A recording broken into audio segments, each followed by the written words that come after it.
Hey guys, happy Sunday. It's gonna be episode 25 of On a Roll. Um, so yes, we did lose about 2 hours of sleep. So hope you guys have coffee in hand. I surely do. We'll be down a few players this week, so we'll be down 3 players. So therefore, we're gonna be missing Honor, our paladin. We're gonna be missing Larry, our fighter, and we're gonna be missing Gazelle, which is our spellcaster. Now, if you followed last episode, so Gazelle died to the hags, so we're gonna be looking at bringing his body to some sort of church or shrine, so he can be so we can resurrect him or bring him back to life in one way or another. So we're going to be looking at trying to set up that today. We'll see. We'll see how it works. We kind of have a plan, so hopefully that works. Um,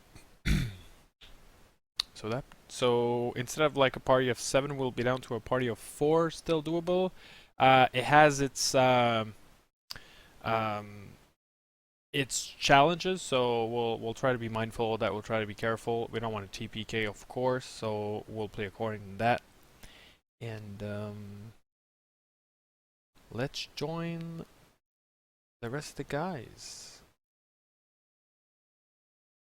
All right, guys, we're live. Hello, Internet. Hello, Internet. And before we begin, will we be able to go over like a montage of what our characters do with the downtime days when we hit that village? If you have something like specific that your character did, yeah, why not like go over it? So when Beltic got to town, since there was a spellcaster there who could cast Remove Curse, Beltic went ahead and paid for all that, spent his downtime day and the gold necessary to get that curse. And since we never went over the specifics of the brand, I kind of went over what I thought it would look like. So I assumed, like we said, it was kind of like a tribal armband on his left arm.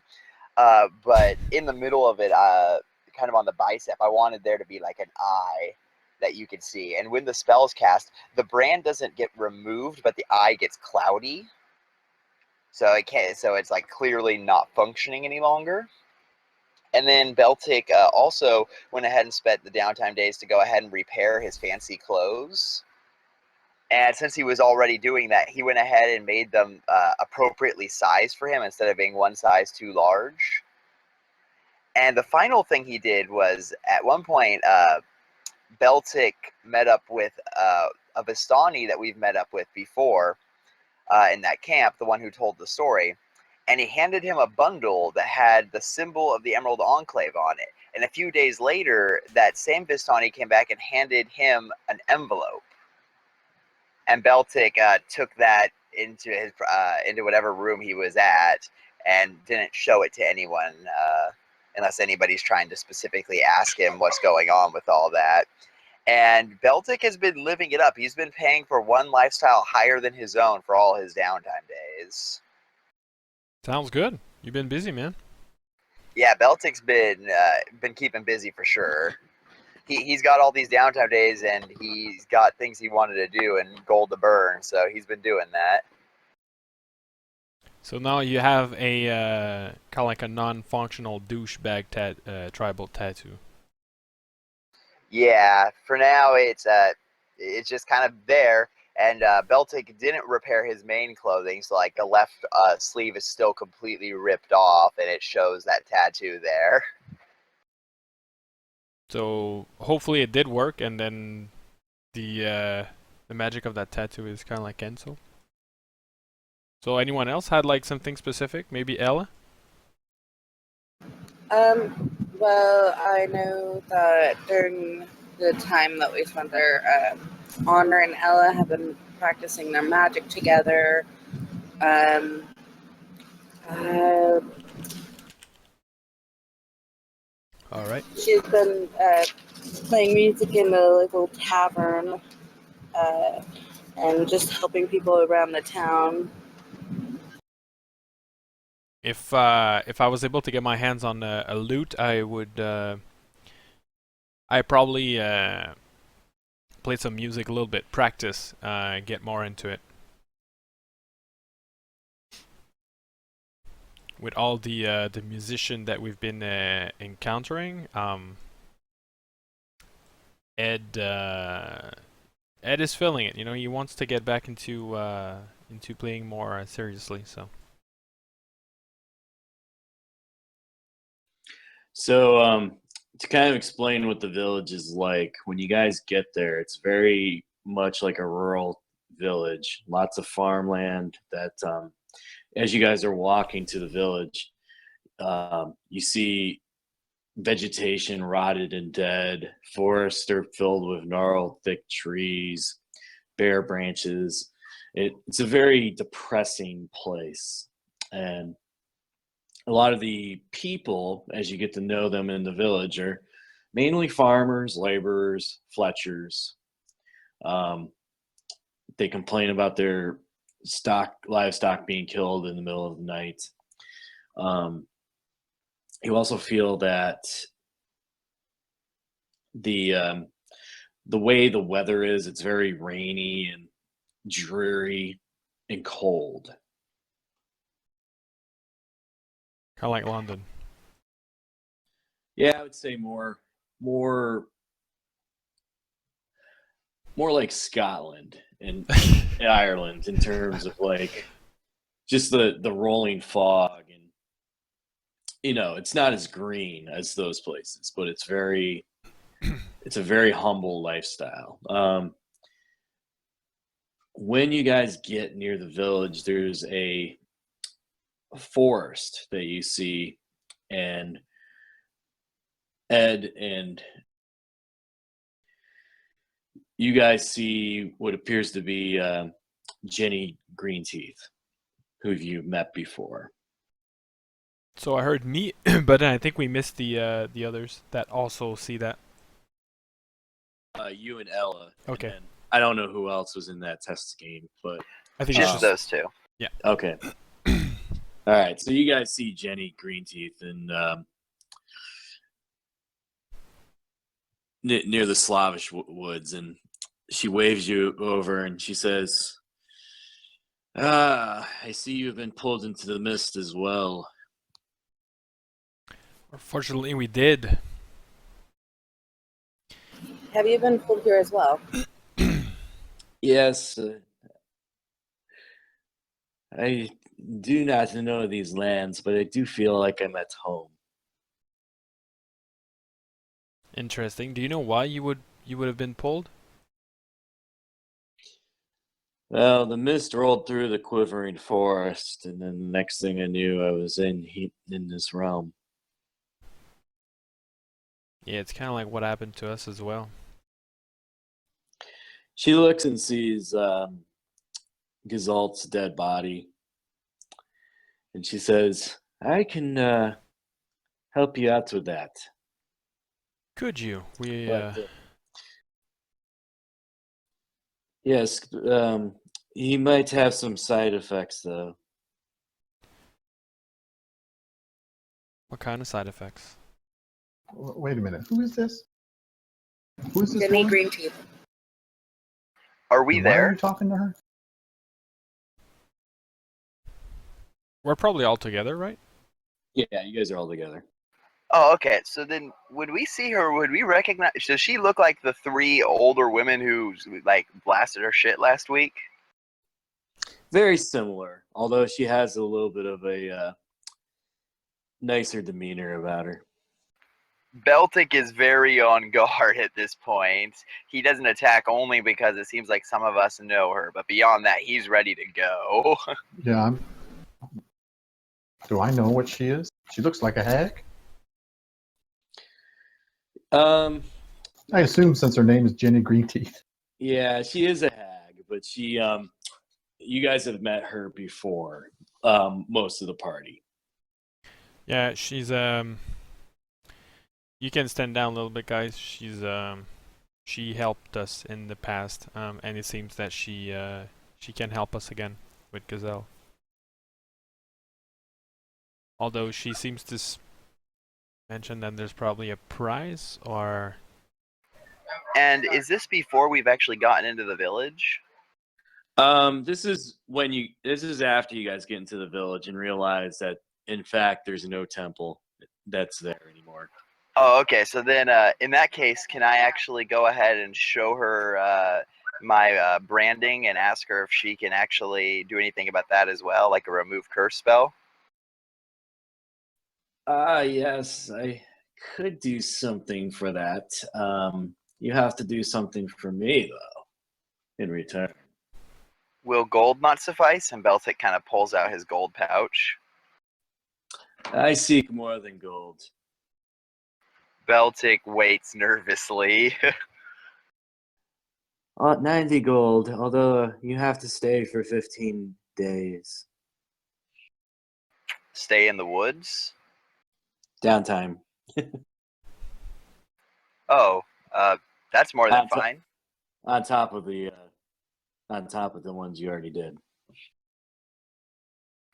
Beltic's agreeable to that. He's fine with spending that time to go ahead and have the curse removed. If that's all she needs, the 90 gold and that, he's more than fine with that. I technically get some gold back this way. Cool. All right, so you get your curse removed. And I'm guessing like it takes 15 downtime days, but it doesn't actually take him 15 days. It kind of just like zaps the energy out of him or something. Or is Beltic actually sitting here with her in this woods for 15 days?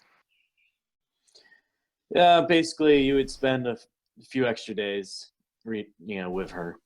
think of it like a honeymoon.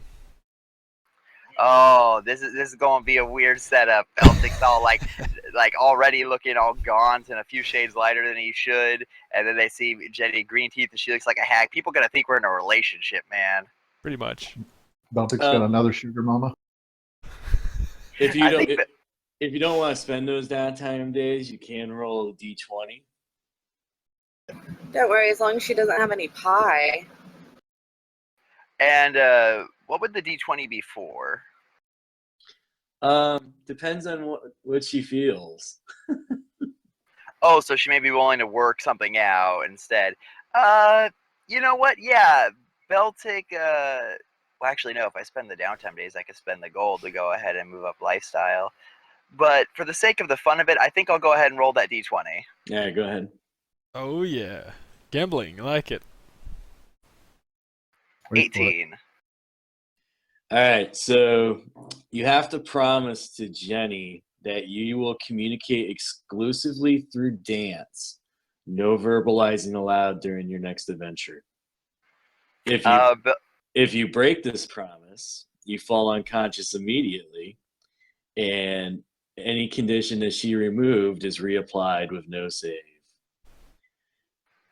Beltic looks at the rest of the party and he says, "Don't worry, I took a semester of dance in Blingdenstone Community College, so I should be fine." And he goes ahead and nods, and then does like jazz hands. That's interesting. You're going to be working her honeydew list.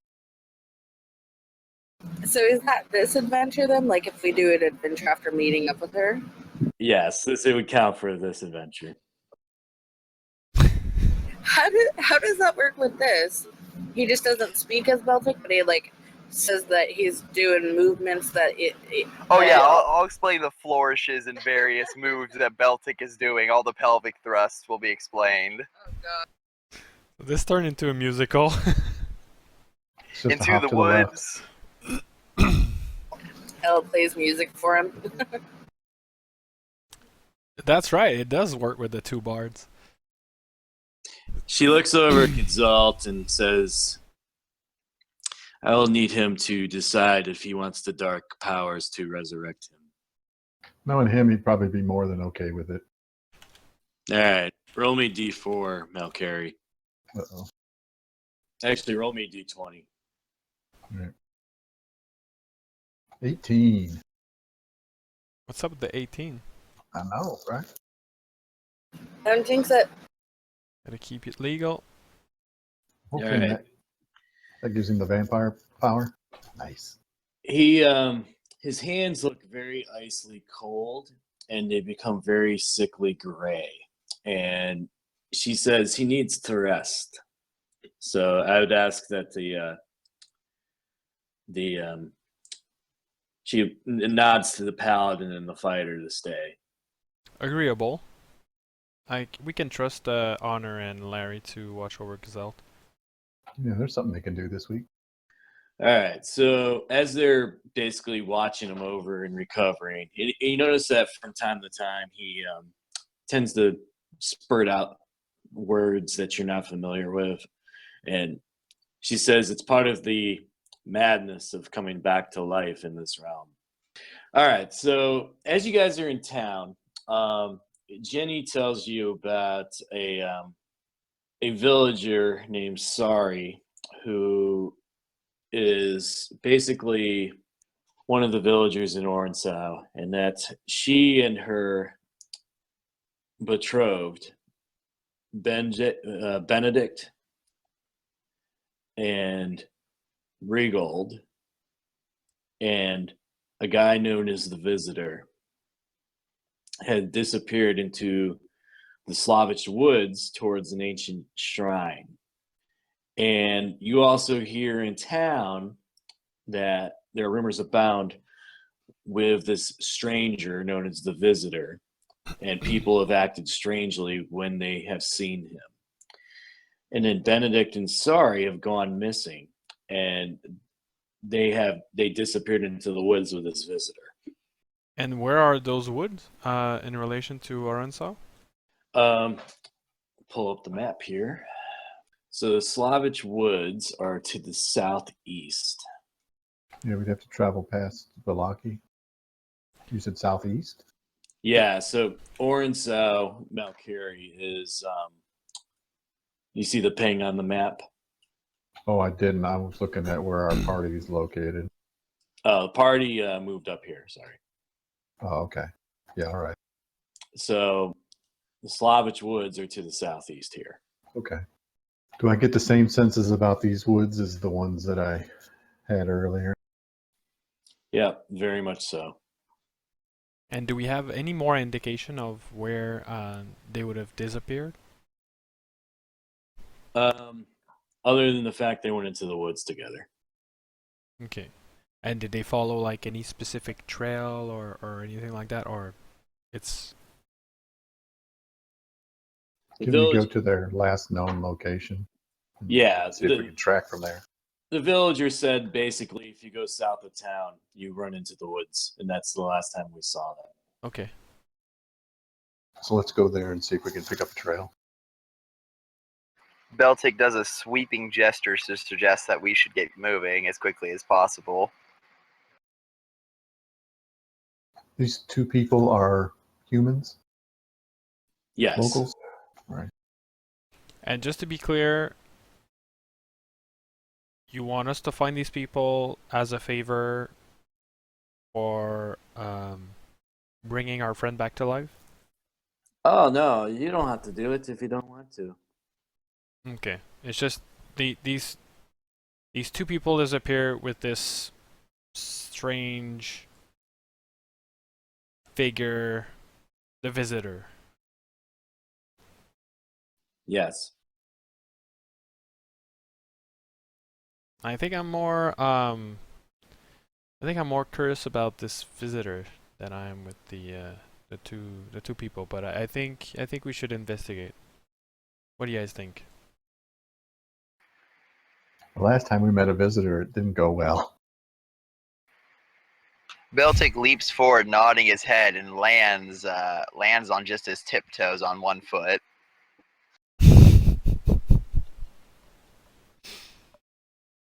Oh man, it's gonna be funny. Anyone else understand that? Is he overly excited? Is that what it is? Happy to be uncursed? Yeah, Beltic's running out of motions to figure out how to explain these things. He just tries to do the same thing again. It kind of looks more seriously at you guys after hoping that you got it the second time. All right, Mal. You think if we go right away, maybe we'll be able to track their footstep in the forest. You think you could do it? Yeah, a couple of smelly humans, easy. All right, let's try that. If possible, Beltic would like to stealth through the forest, and he just kind of hopes the party follows his lead in the sense of taking a stealthier approach. I'll do the same. Yeah, I'm always stealth in the woods. And I'm much more comfortable there. I'll give it a shot. All right. You guys do a pretty good job going through the forest. Anyone have survival by chance? Yes. Bam. That's a good Bam. roll. You do find a little bit of a trail, and this trail brings you further into the woods to the southeast. It looks like it's approaching swampland. Ooh. So I'm going to be overly cautious moving towards swamps. Yeah, swamp's not my favorite. So I'm guessing it's all marshy and whatnot. How high does the water actually come up? Because Beltic's only like 3 foot tall. It's maneuverable right now. So I mean, you're on dry land right now. Okay. And Beltic, just for notice, has left Werble the second back in town, tied up with a fair amount of food because he didn't want to bring him through like this kind of terrain. Wait, what is Werble the second? He is my mule. Right. That has like our extra supplies and stuff. So if you guys needed your extra supplies, you should probably take them with you. All right, so the woods start to get darker and darker as you guys get in. It's still visible, and you still have the ability to see things. Am I impeded even with my superior dark vision? Yeah, you can see ahead. And do we see anything of note outside of the tracks that have been found? 1 second. Yeah, keep following the tracks. And they're just normal tracks, like they're just walking, Yeah, just walking tracks. not running. Doesn't look like it's a fast pace. And this is a man and a woman, or two Kids, basically Kids. teenagers. a boy and a girl, teenagers. Do we really want to find them? As you see into the night, Beltic, it starts to rain pretty heavily.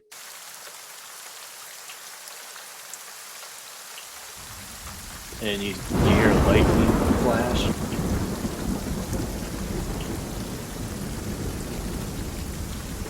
Great thunder again. And you see what appears to be a tall statue with a cloaked and hooded man. Thick stone serpents emerge from its sleeves and wrapped around its body and arms.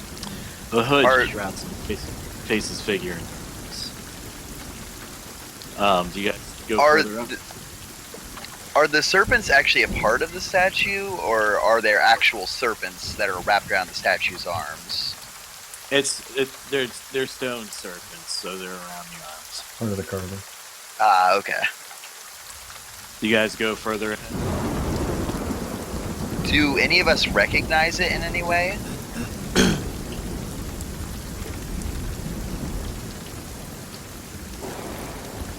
Yeah, does it look familiar?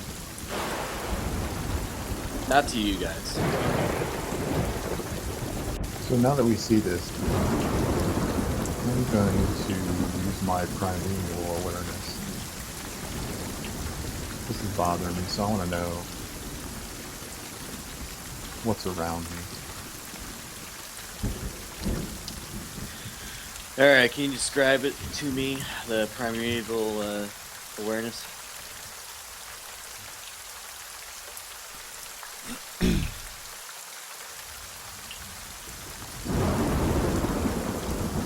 For 1 minute, I can see whether there are aberrations, celestials, dragons, elements, fae, fiends, or undead within a mile.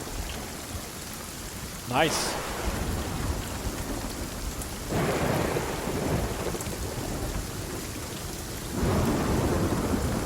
Beltic does a twirl that ends with a thumbs up.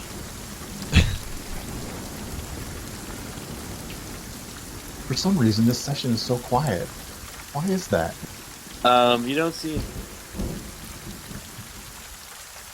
So none of those things?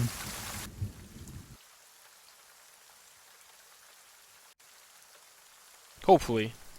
Yeah. Beltic would like to stealth up closer to the statue to get a better look at it. All right, go ahead. Make me a stealth roll.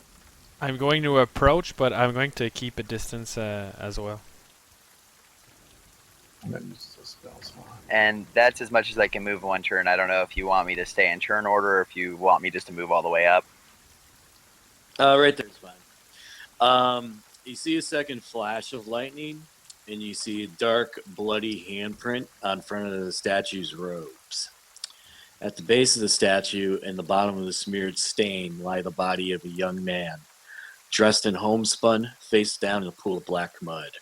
His hand is still resting on one of the statue's feet. The boy's other hand holds that of a young woman. The front of her flowered blouse stained black with blood. Her vacant eyes stare upward, unblinking as the drops of rain fall into the pale skin of her face.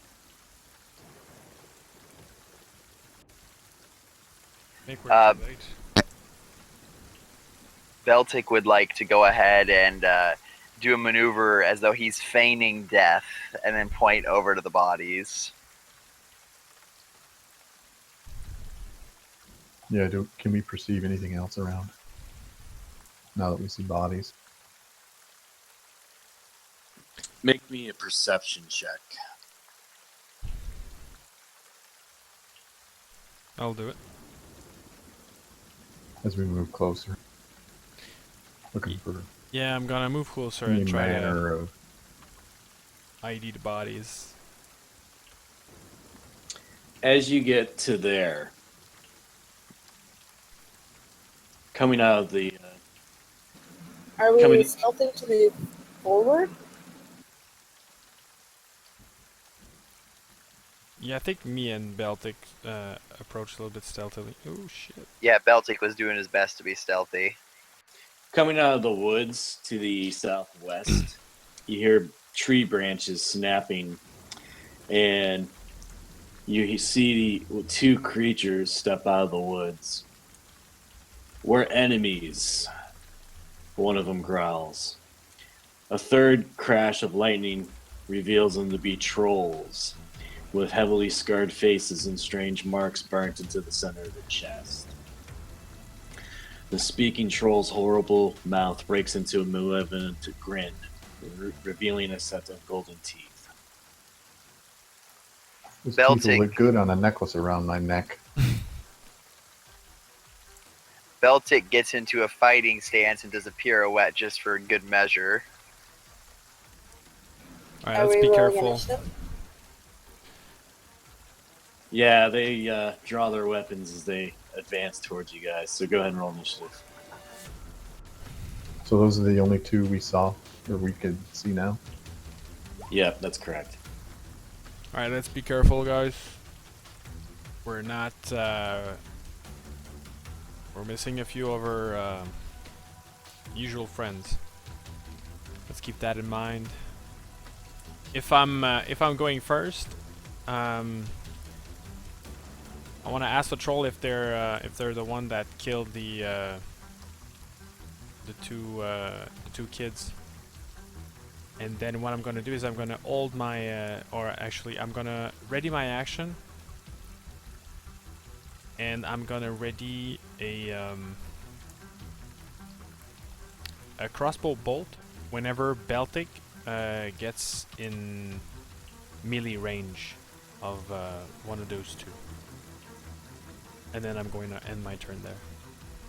You notice that they look kind of confused when you say that. Yeah, that's not good. Yeah, maybe they don't have anything to do with this. Yeah. They get to there and they can't attack this turn, but they're advancing. Do they seem to be hostile in the way they're moving and acting? Oh yeah, it definitely. They're trolls, man. Beltic, you're up. Does Ed's readied action go off because I'm in melee range of the one troll? Yep. Fire in the hole. I don't know. I have a problem with my mouse. Sometimes it double click because the button is. So I'll just take the first one.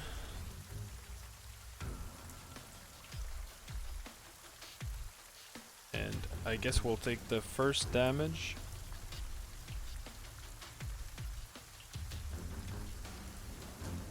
And I'll throw some sneak attack. So I guess it's gonna be a total of 20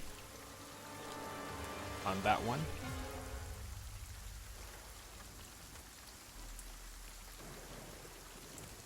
How's it looking now? Which one did you shoot, Ed? The one right in front of Baltic. Alright. So I'm gonna Oh, put a hunter's mark on that one. I didn't actually take my turn yet. Oh, So I was whoops. waiting to see if there was anything with Ed, or how the creature's looking, if it's like looking still well off, or if it's hurt or anything like that. It looks hurt, but not completely hurt. So you can take your attack.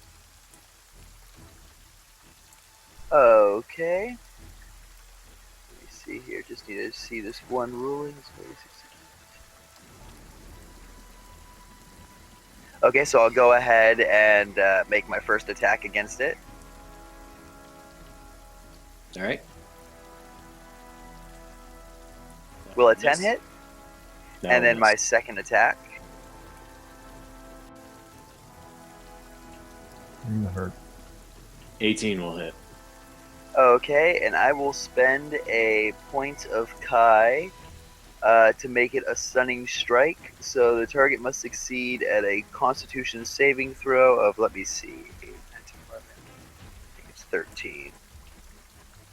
It must succeed at a Constitution save of 13 or higher. Looks like it failed it. Nice. Then it is stunned, and I spend another Kai point to take a patient defense and end my turn. So let me review the stun condition. So is incapacitated, automatically feels strength, dexterity saving throw, and attack rolls have advantage. Pretty good. Yep. So Malcarry's up. Roll with advantage, sir. Nicely. So I put my hunter's mark on it. We will fill him full of arrows. 14 hit. That will not hit. Ooh. I'm not done. Okay, Ella. I'm going to cast Vicious Mockery on the one next to me. Okay. You mock him. Awesome. And then he has disadvantage on attack, his mixed attack roll. Nice. And I'm going to move. Can I move? You can be held to get an opportunity attack.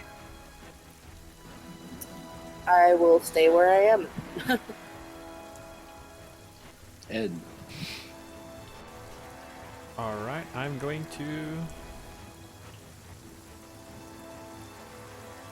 try to finish the this troll over here. I'm gonna move. Ah, damn it.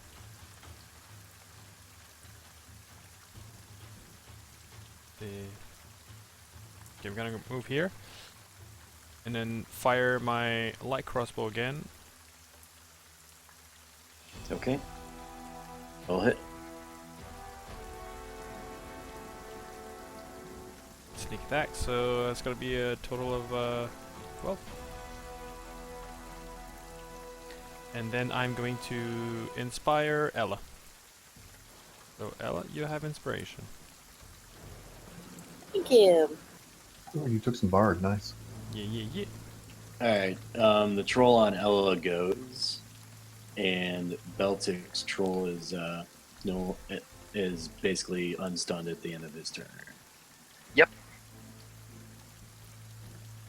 Oh, so it lasts for 1 round. Yeah, it's not a permanent stun. I can just stun it for the round. Every time I hit, if I spend a Kai point, they have to make that save, and it just lasts for the round. So it's 24.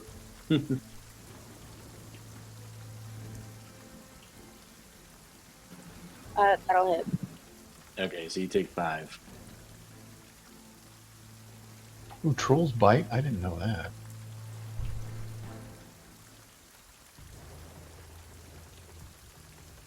apparently they claw as well. Yeah, I thought they were just double claw. That's ouch. Damn. Yeah, you take 17. Actually, I'm sorry, that would be a disadvantage, so you would miss.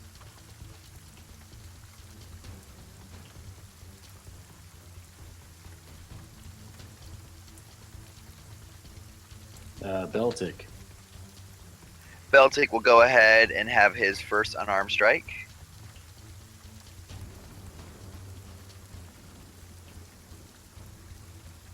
Oh, nice. Back down. So Beltic jumps up and headbutts it, All right. and he will go ahead and spend the Kai point for a stunning strike, so it needs to make a saving throw, 13 or higher.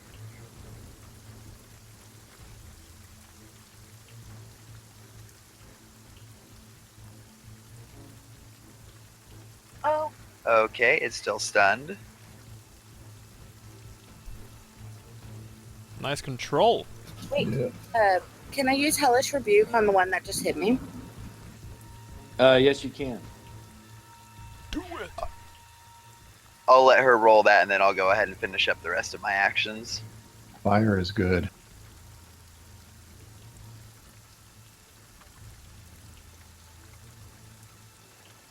Damn. Nice. 12 fire. Awesome. And I will go ahead and do my second unarmed strike with advantage against this one. Okay.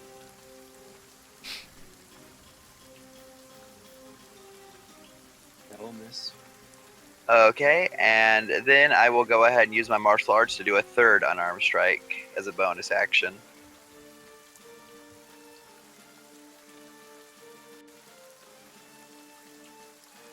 And will that 25? Well, yeah, 25 will hit. So I go ahead and with my fists move at incredible speed, and I go ahead and put 3 precise punches into the various parts of the kneecap. He's still up. Well, Beltic did what he could, and he goes ahead and stands his ground, waiting for a rebuttal that hopefully won't come.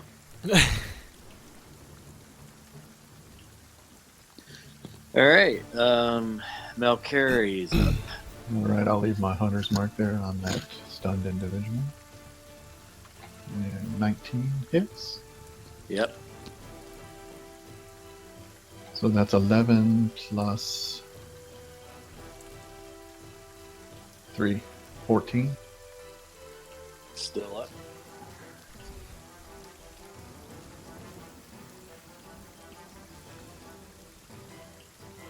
Those things are tough. Yeah. I got all these new capabilities. I gotta see. I gotta check something.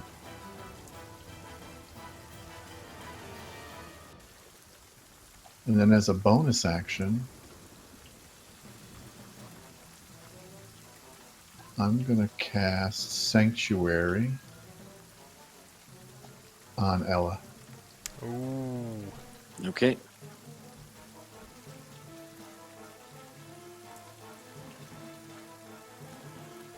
Thank you.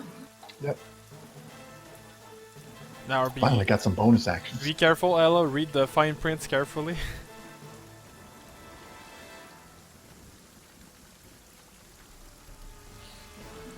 Good idea. I'll just have to back up then. Yeah. All right, Ella, you're up. I'm a back up. Yeah, that's why I was doing it, so to give you a chance to get away from it.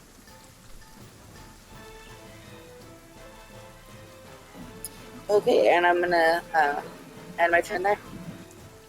All right. Ed.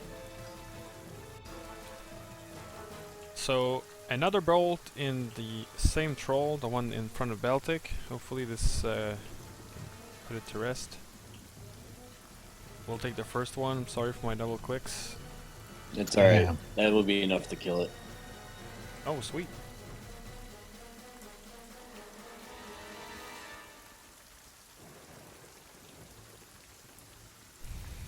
As soon as it goes down, I yell, "Burn it!"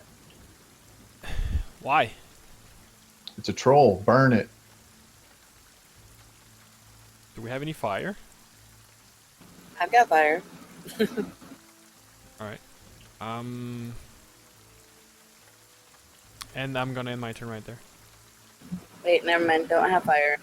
I just had that one hellish rebuke. Alright, the troll goes. Oh, I do have fireball, but that'd be a waste. While it's coming up, Beltic goes ahead and does jazz hands at it menacingly. Jazz hand. 26, That will hit. 22, Will also hit. and 14. That will miss, yeah. So total of 23 damage between piercing and slashing. Got it. Well, apparently they can. Beltic, you are up. Beltic realizes that those jazz hands were a bad idea. They threw him off balance. So he gets back into business, kind of crouches low, and goes up for an uppercut. Let's see if it hits.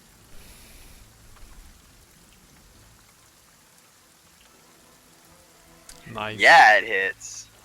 And he will go ahead and spend one of his last 2 Kai points to make it a stunning strike.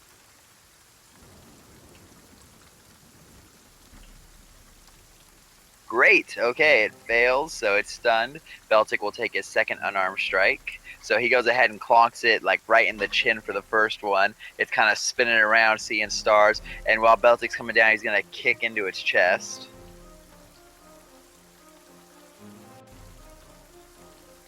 Will the 18 hit?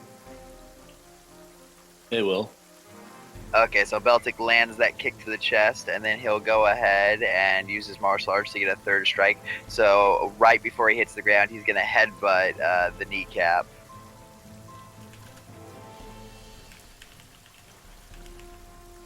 And 18 will hit, so for another 7 bludgeoning.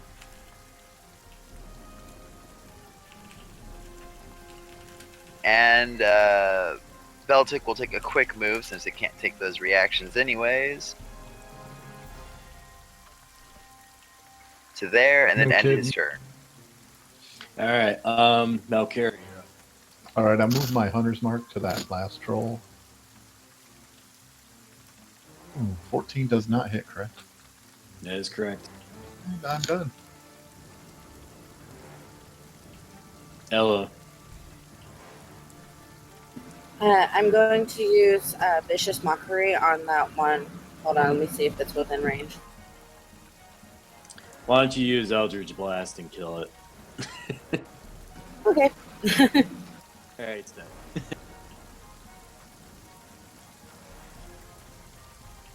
Will a 16 hit? Yeah.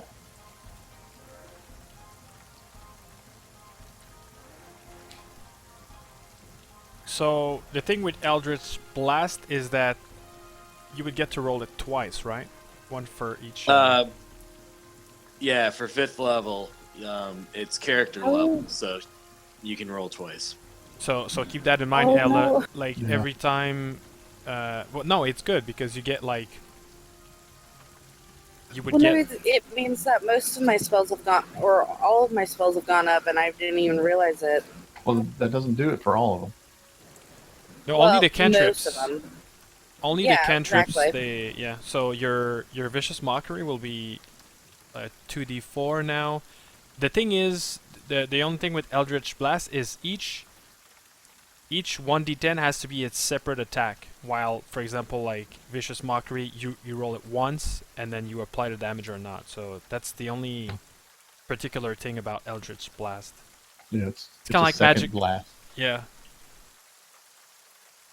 You got one in each hand now.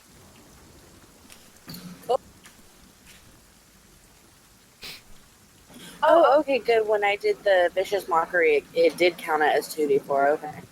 If you drag the spell, yeah, it'll do it automatically. The only thing is it won't do that with Eldritch Blast type of thing. You'll have to, let's say at 5th level, you'll have to kind of like click it twice, and then treat each kind of like a missile as a separate attack. Sounds good. Yeah. We love it so much. After the troll goes down and you light it on fire, you hear a voice. Is it safe? So we look around. Yeah, I want to see where it's coming. The faint image of a young woman in a flowered blouse and delicate lace gloves peeks around a nearby gnarled tree. Her eyes are heavy with worry, and her face is streaked with the traces of silvery tears. Bright red bloodstains stain the front of her flowered blouse and continues to flow, pooling on the ground at her feet. So does it look like the body that's laying at the base of that Yeah. stairs? It is, as a matter of fact. Beltic gets back into a fighting pose. Wait, Beltic. Are Yeah. you a ghost? It's safe. I'm sorry. I'm really sorry. Can you tell us what happened? You didn't get the pun, did you? Yeah. I'm sorry. Oh shit! I just got it. Oh man. All right. That is Benedict, my betrothed. And she starts crying as she sees the bodies, and she's like sad, and she's like, What happened to both of you? We came with our brother, Rigold, and where is his body? Regold? Yeah, my brother. He was with the Brother. visitor. Wait, say that again? He was with the visitor. What visitor? The visitor. The guy that's been in town. Does he have a name? That's what he's referred to. The Yeah. visitor.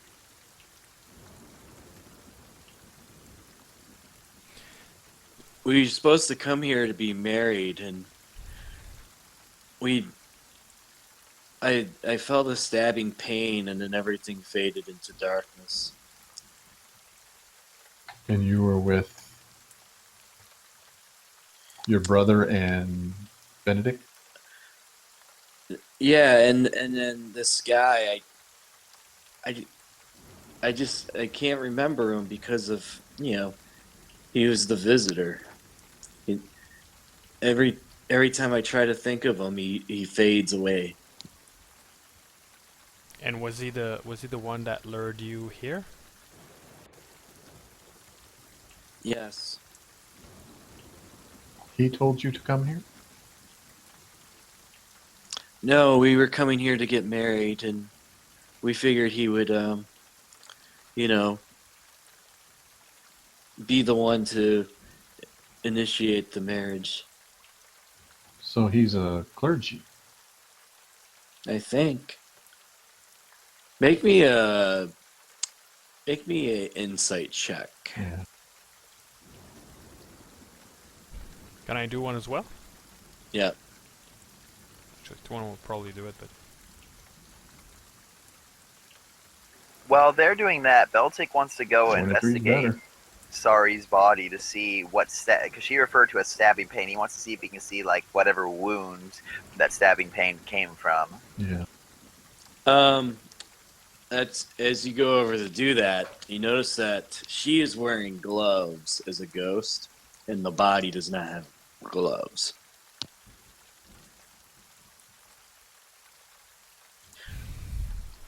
And make me an intelligence check or investigation when you're over there, Beltic. Average, 10. You think that the wounds are precise. They definitely didn't look like they came from the troll or any other type of beast. So from a weapon of some sort?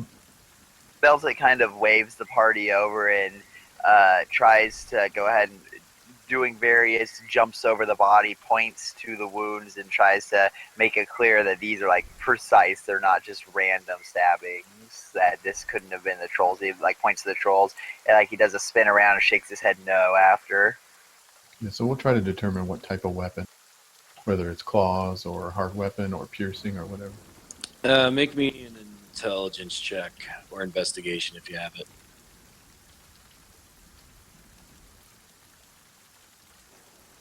Yeah, I don't have much. Yeah, you kind of get the same impression that Beltic did. All right. But not claws, a weapon of some sort. Yeah, you definitely think it's a piercing weapon of some type.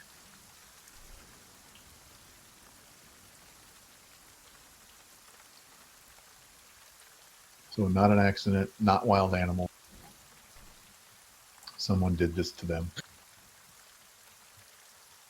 And your brother's not here, but he was with you, Yes. and you don't know where he's at or where he went. No. Well, I feel like they're going to a place of great evil, and something very bad is going to happen there. Something that must be stopped and soon. So why was your brother with you? He was the witness to the marriage. Okay, so we need to find your brother. Now, do we have a some sort of a like a sense of time, like a time frame of like when that would have happened? Um, with the stabbings. Yeah. The wounds look pretty recent, like Uh, within the last hour or so. Oh shit. Okay. Beltic would like to go ahead and like do jazz hands and then point to his hands and then point to her hands and like pantomime like why or what. So I ask her, why do you have gloves on?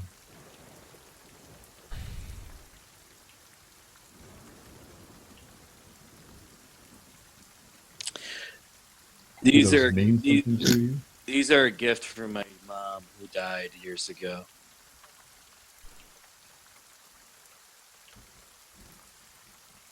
But those gloves aren't on your body. I'm going to search for tracks around the statues to try and find where the brother could have possibly go from here. Make me a survival check.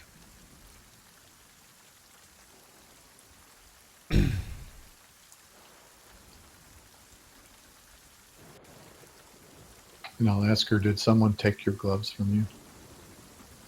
She doesn't recall. That's strange. But it appears that way. It appears that way.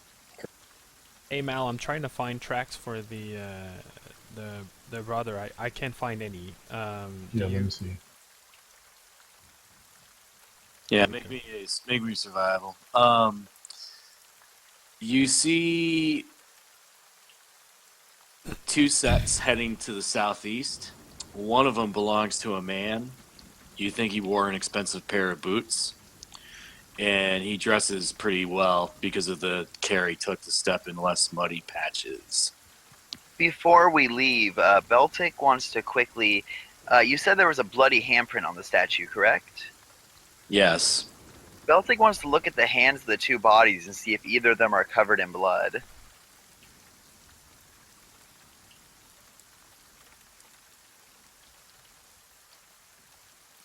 Did they do this, or is that some kind of sign? Or does it have some meaning?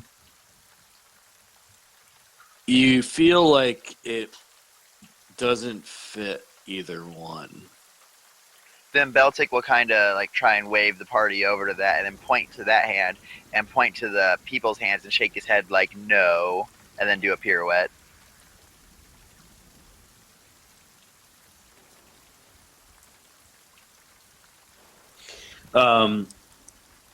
You guys also search the body of the trolls. You find some rubies worth 50 gold, a potion of greater healing, and 4 golden tusk from the one of the trolls. You think they'll fetch about 25 gold apiece. I told you those would look good around my neck.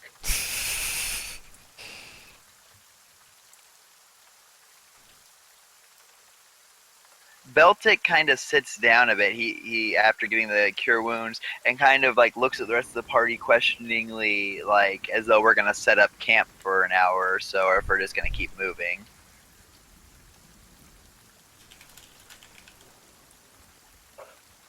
You also feel like the footprints, just to add to what you guys have found.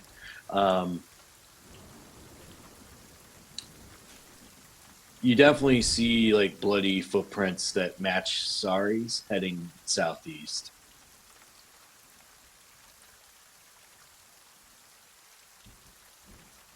Yeah, that probably means the brother was with the visitor. Wait. Boot prints that match the girls? Yeah, you feel like they're. Her body's here, right? Yeah, it seems to be unusually bright, and you think it's manifestations of her spirit. Oh. So it's not like actual true blood. So she might lead us to them. Right. So if we wait, that might not be. We might lose that.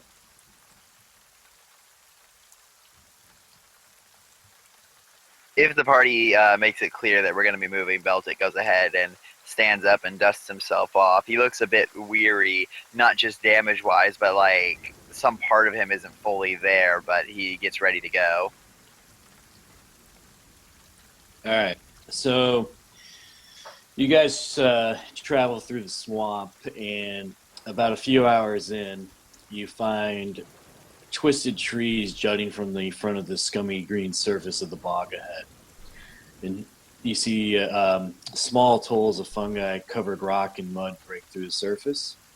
And in the center of the bog sits a once well wooden bardo, a wagon that you guys have seen before. Looks like a Vistani wagon. Half of which is sunken into the swamp.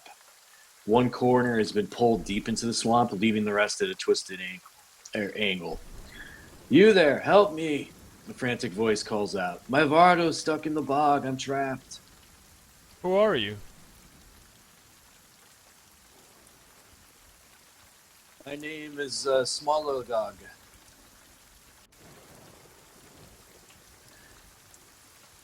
If you Beltic looks to the rest of them. help me, I'm sinking. Yeah, so I'll rush over there and help. Beltic See will if we leap can help. over to try and go ahead and stop this thing from sinking more while the rest of the party can get in there and get the guy and maybe his supplies out. I'm kind of looking around though. All right. Make me a athletics or acrobatics check. While they do that, I'll inspect the wagon. You have to roll that to get over there. Is 16 high enough to get me over there? Yeah, both of you guys are fine.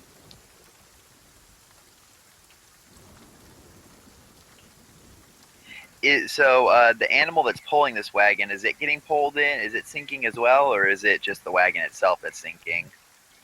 The wagon itself, the animal, the horse looks like it's tied to the tree. Did I fail my acrobatics check? Yes. Roll me d4.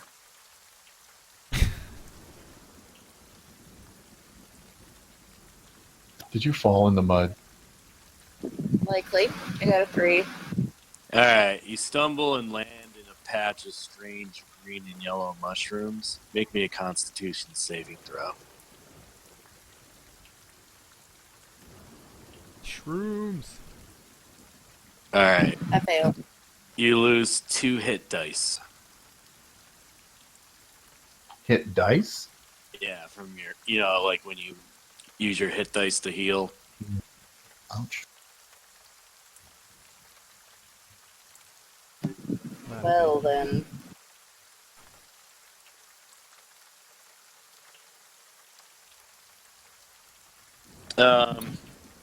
You feel like to get him out, you have to pull the door open. Does it look locked or like it would hinder us in any way, or could we just easily open it up? You feel like you know open it up between the two of you, and he Smogalog scrambles out. He's like, thank goodness.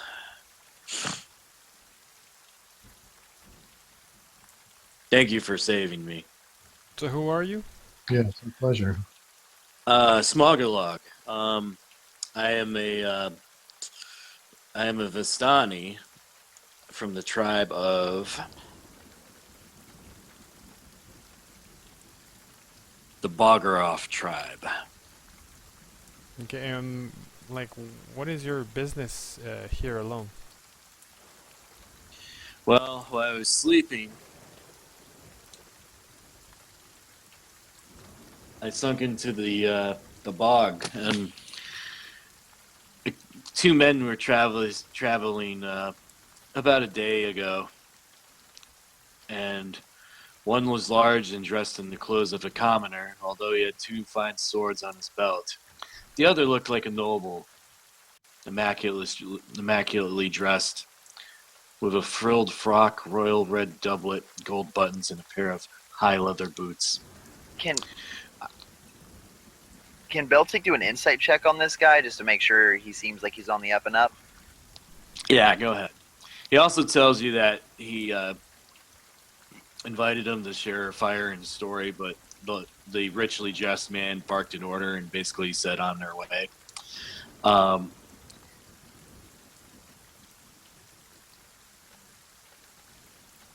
He also says that the larger of the 2 did look crestfallen,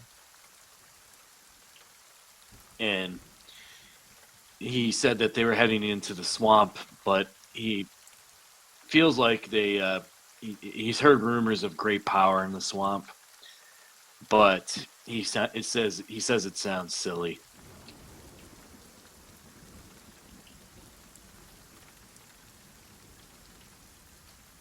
But like, who would come here alone to sleep in a swamp? Like, it's a pretty dangerous place. Yes, I was traveling out of the woods. My tribe went into the mist. We Vistani have the ability to travel in and out of the mist. Do you? Yes. Beltic Interesting. also nods, and you guys may remember that you saw Beltic dealing with a Vistani earlier when we were in the town. Like, he talked to him at one point, and then a few days later, the Vistani came back and handed him a letter after Beltic had handed him a satchel.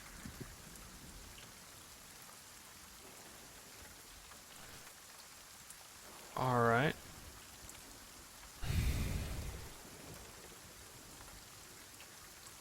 I mean, could you point us in the direction that you saw those 2 men? He nods and he points to the southeast, further in. All right. He says he looks over and he says, "Well, thank you for saving me. I have something to give you." He pulls out a set of stupidly beautiful playing cards.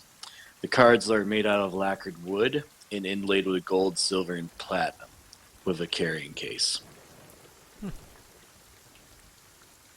Toys.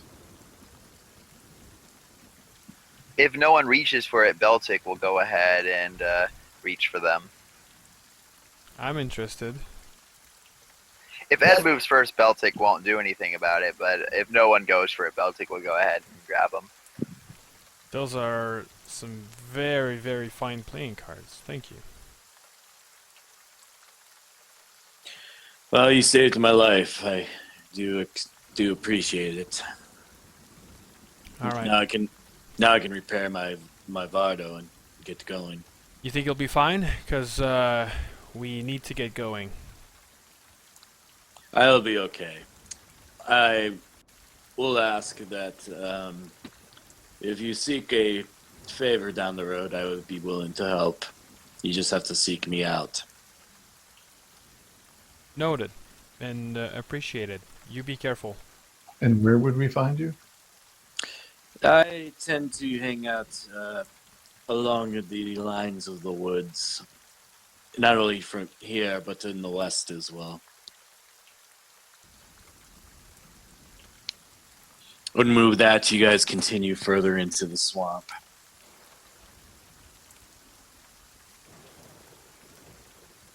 Yeah, in the direction he told us they went.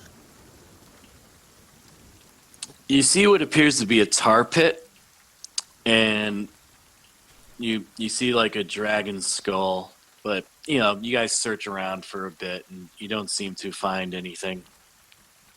Other than, you do find some gold on the skull, but nothing really too important other than that.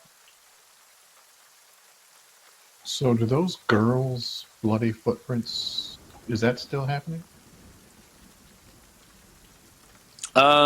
Yeah, it tends to happen once in a while. Maybe now and again.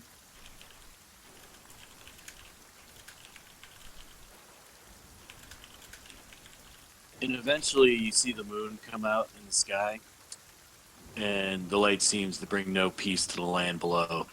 You see a gnarled tree that sits atop a hill that rises above the swampland around it. The faint smell of ash sits in the air, the sign of a campfire barely a day old. The position of the hill within the surrounding area gives the impression this may be a safe place to rest. High ground is always better. Yeah, but should we try to rest or should we try to push forward? Do you want to move at night? Beltic goes ahead and kind of, for his vote, just kind of sits down and looks at the rest of the party. I'm okay with resting. Yeah, I'm almost out of spells. All right. So I'm gonna start to set up camp. Beltic does his various meditative stances then. So I want to look around the area a little bit. In the Okay. immediate area. So I'm thinking you're taking first shift, first watch. I will. You find a piece of parchment crumpled up, Melcary. Oh. It says hand out one innocent. You see it? Yeah. Yeah, I read it. So I look at this and I'll take it over and show it to the rest of the party.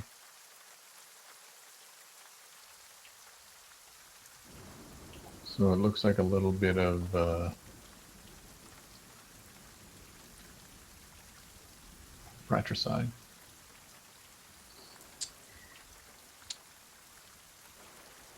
You also find what appears to be a surprisingly large pile of gloves. Some are mutilated and covered in blood. Some contain previous owners' hands or fingers. Oh man. Beltic, take any hands that are left, he kind of takes them out and starts examining them, looking them up and down. If the fingers or if any of the parts are weak, he kind of pulls them off and looks inside them, and just takes various mental notes about the structure of them. What do you think it means? Yeah, what, a pile of gloves? And like, I mean the letter. I think he killed his sister. I think the visitor did something to him. and made him think that his sister's a bad person and that he had to kill her? So the brother, right? Regold? I think so. Yeah, Yeah. that's what I think. That's what I'm thinking too. But I mean, what's the deal with the sister though? Like, she did appear as a ghost, and she seems to have a thing for gloves, and now we find like a pile of gloves. So maybe the gloves are cursed or something, and it was forcing I don't her know. to do something. It's just so strange. As you say, the gloves are cursed. Beltic was about to put on a pair of gloves, and he Yeah, just kind of don't. throws them to the ground instead. Yeah, maybe don't touch those. Beltic also kind of sadly throws down the pile of hands and fingers that he's been playing with. Yeah, he says she was a wicked person and Ben was too stupid and lovesick to see it. So the description of the two people, though, does that sound right for the brother? Was she noble? You're not sure. I don't remember them saying that. Now, the visitor seems like he's noble. Right, but the two people that the guy just described, you said both of them were dressed well. Right? One was a lot heavier set. The other guy looked more noble-ish. Oh. So maybe, yeah. I'm thinking somebody's done something to the brother to make him think this. Alright, while I think this through, I'm gonna play with the playing cards. And inspect them, I guess. It's just a gaming set, right? Yeah. If you start looking to deal out the cards, Beltic will sit across from you. So there's something going on with the gloves. So is there a way we can check to see if any of these gloves are magic or anything like that? Cursed or have some affinity on them? You don't seem to think they're magical. So are they just old gloves? Yeah. Yeah, a lot of them are old.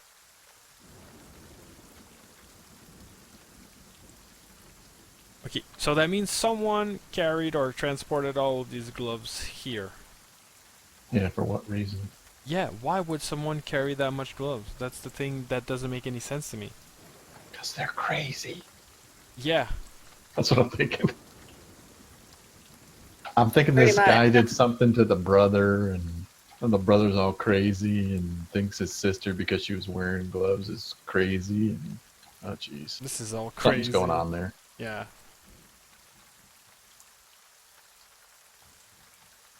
I mean, it's kind of hard trying to make sense of something that possibly doesn't make any sense, you know what I mean? This place, man. Alright, so I think we should watch. I mean, I'm not really feeling this swamp. We've encountered trolls, so we should be very, very, very careful and on high alert. Who has the best passive perception? Probably me. Mine's only 16. I'm 18.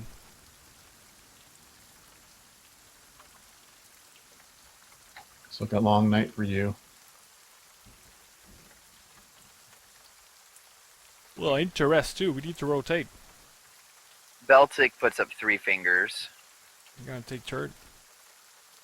Beltic nods. All right. So I'll take second watch. I guess I'll take first then. Oh, I was already taken first, I think. Oh, I'll That's take why I last. found the note. Alright, I'll take last. You go to sleep. Yep. All right. Each of you guys roll me a d20. Damn. Any modifiers? Just a straight d20. Just straight d20.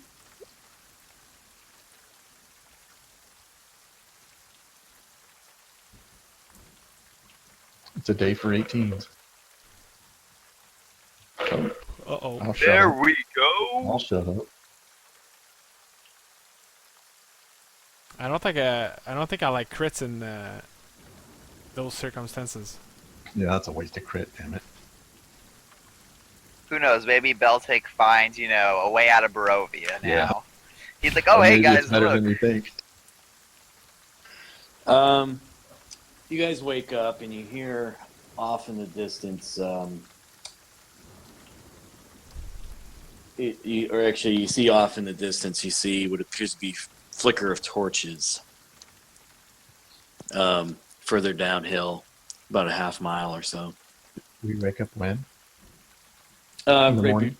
Right before dawn. Okay. And are the torches, moving? And if so, are they coming our way? Or I get down and I gesture everybody to kind of get down and I go prone. And They don't look like they're moving. They look like it's just a camp. Ooh.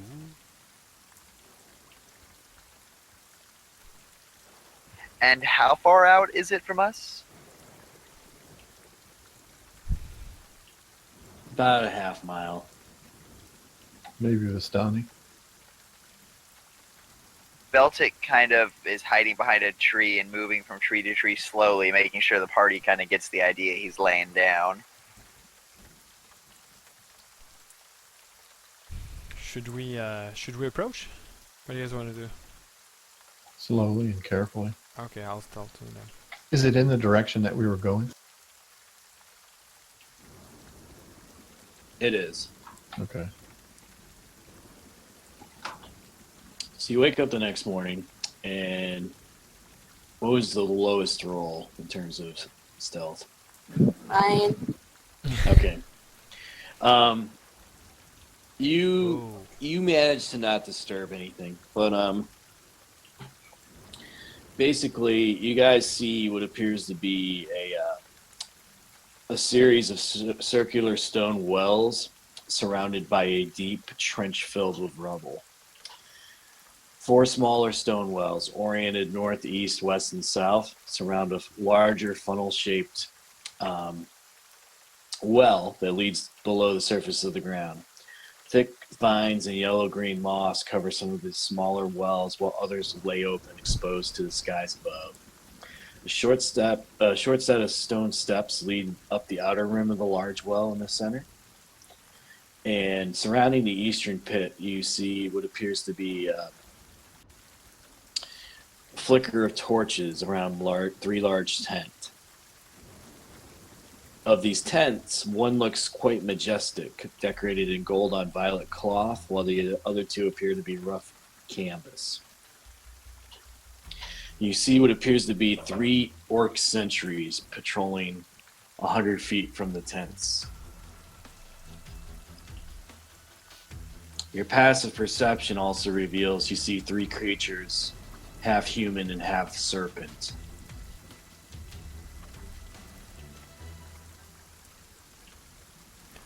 So I'm gonna whisper that's the first time that we see orcs in here, I think. It's a little bit odd. Beltic nods. And lizardmen. Yeah.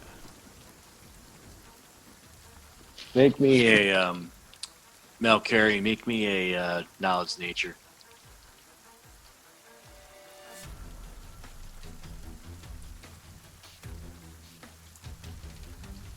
Or not. Ooh, look, a pretty flower. They look lizard-like, except for the fact that they're half human, half lizard. Yeah. Some kind of aberration.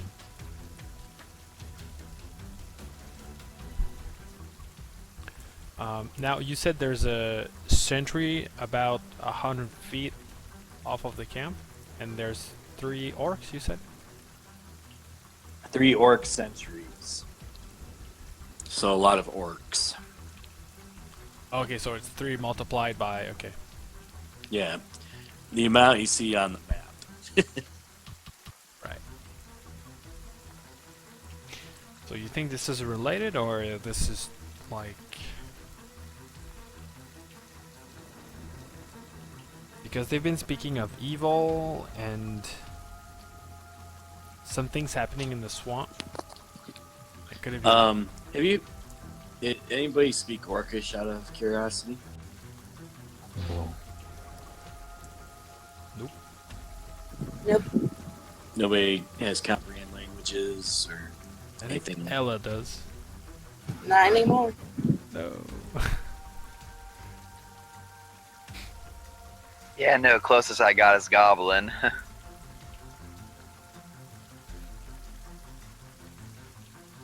No, I have nothing.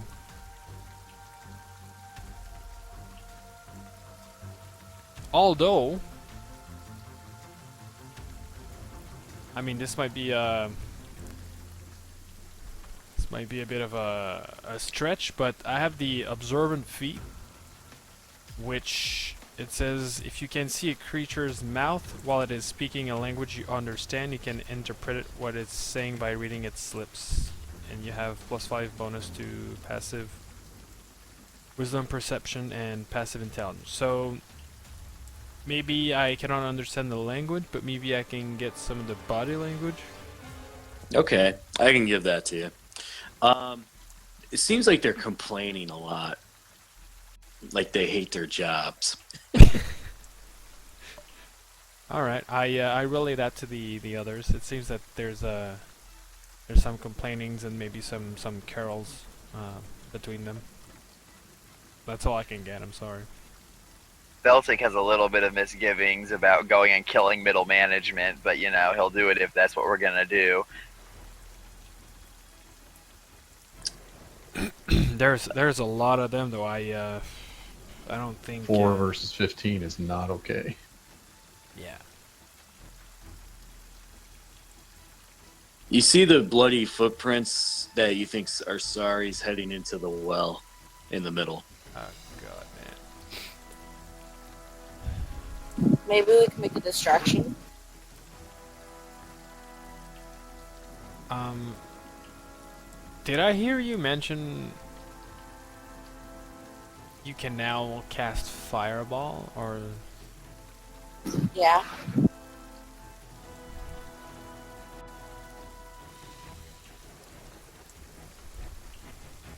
We gonna fire them away? You could kill just about all of them. And where exactly are we on this map? Bottom right hand corner. I'm thinking top actually. Ah, there Oh, we are. Okay. Okay, I didn't know we were placed. Okay, so we'd have to get you in range. What's the range on Fireball to cast it? It's like 120. That's a pretty decent. 150. I think you could cast it from right here. Well, if we're gonna start, I'd say yeah, that would be a good way. That'd Just be the way to start. go ahead and throw that in, and Beltic will start running in after it. No, cast it and run the other way. Cast it and then cast it again, and then cast it again. How many fireballs you got? Actually, you're a warlock. You can just cast, right? I have 2 of the of 3rd level spell slots. All right. Let's make this really easy. You throw 2 fireballs, and you'll probably kill about most of them. That's what I'm thinking. Okay. And Beltic will run in after the second one and try and mop up whoever's left. Do you want me to actually cast them, or?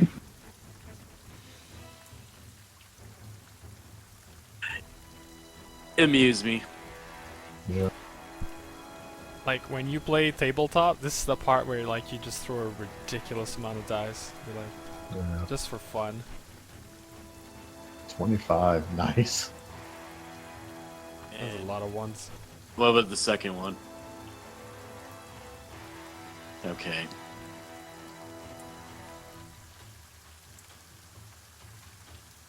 And I can just imagine just seeing these orcs like, man, I hate this job, man. Wednesdays are the worst. I hate my life.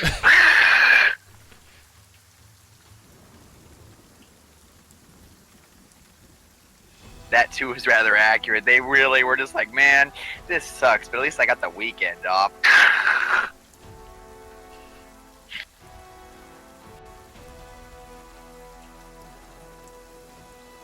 watch the sad tragedy as an orchestra. Like, how are we gonna get that girl out of the well?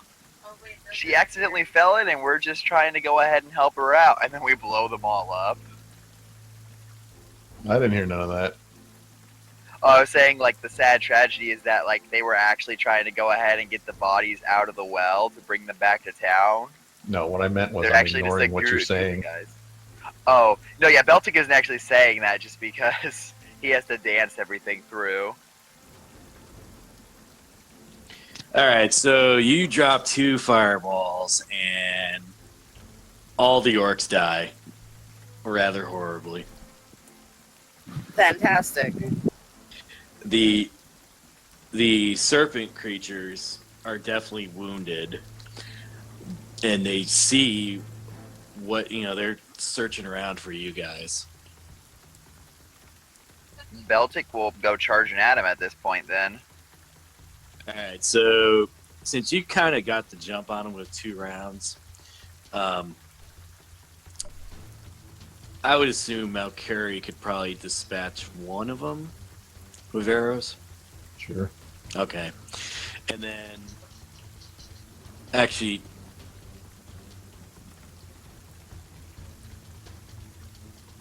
Maybe not. Do we Yeah. have advantage? I'm at disadvantage at that distance. yeah, he's at disadvantage at that distance. So, go ahead and move yourselves up. I guess you're going to double move up there. Yeah. All right. I can't move. Oh, hold on. You can go ahead and roll me initiatives while you guys are at it. Well, Beltic was a little too eager, I guess, but he wasn't quite ready. He's just running his stubby little legs up there as quickly as he can. Not even kidding. That is double my movement. I forgot that I gained that extra 5 movement from being a monk, so I'm up another 2 squares actually further than that because I did 4 moves. Ella, that's what you get for being like a hoarder gnome. Encumbered. Back rat. Well, no, I'm actually not encumbered. I put all my stuff on Beltic's mule. Werble the second. You've guys seen like on the internet like Asian people like packing their scooter with like an incredible amount of things. That's how I picture Ella. Like you can barely see the thing. Hey, Ella's I've seen just surrounded by refrigerators on the back of bikes. Yeah. I've seen it Yeah. in real life. All right, so Ed, you're up first. Again, I'm gonna ready my action to fire a bolt at probably this one. I mean the Uintai that Beltic's gonna close up to. So I'm gonna wait for that. All right. First guy will go after Beltic. And that activates Ed's ready to action, right? Yep, so go ahead and fire away.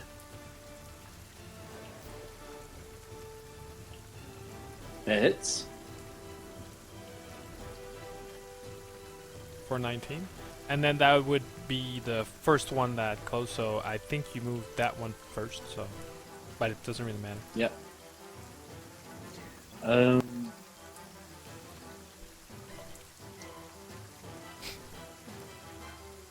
He is not looking so hot.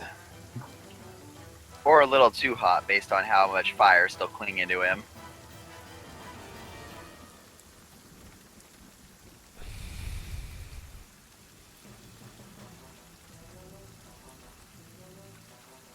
$22 hit you? Yes, it does. So 4 slashing. Yep. And the other one?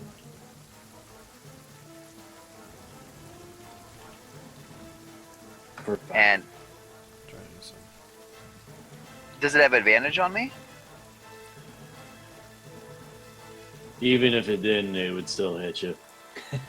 Oh, I was just checking to see because if it was counting that critical or not. Because I was like, oh man, that extra 1 doesn't make a big difference, but if I can avoid taking it, that's nice. Yeah, just it would be 4, not 5. Sorry. Not a problem. Valkyrie, you're up. All right, so I'm gonna move another 30 closer.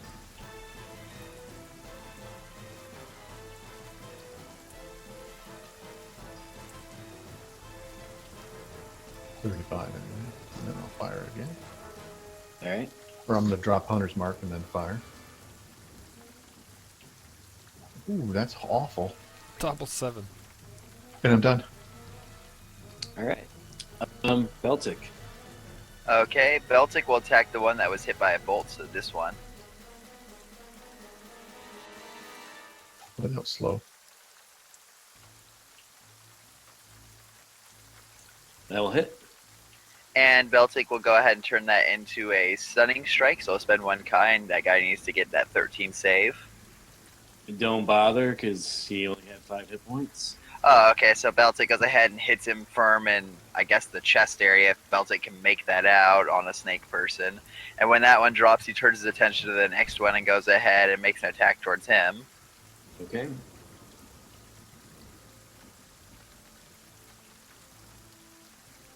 And will that 17 hit? Yes. And is he still standing after that 6 bludgeoning? Yes. Then Beltic will... Actually, he'll hold off on the stunning strike. Instead, he'll just go ahead and spend a Kai point to do a patient defense and end his turn. Okay. Good boy. This guy will come up.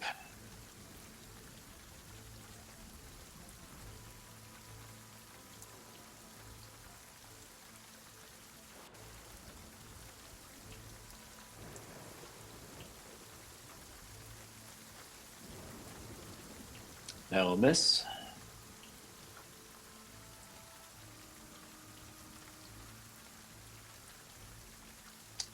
That will miss. Ella. I'm going Oh, to... no, and 18 will hit me. Oh, okay. So you take 4 piercing and 10 poison. Oof. Ooh, okay. I'm going to Eldritch Blast the one getting hit. Or, I mean, yeah, the one who's been injured. Okay. Go ahead and make me 2 rolls. Wow. Say goodbye. Remember, you're 5th level, so you get 2 attacks. Yeah, she did Yeah. one of them crit.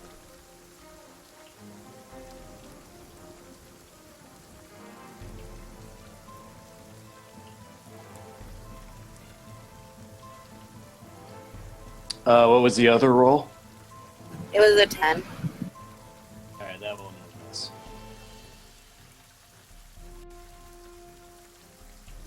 And I'll move forward. What was the total on that hit? Oh, wait, did the... I think it's 12 12, force. Okay. Give me a second, I'm reloading. No worries.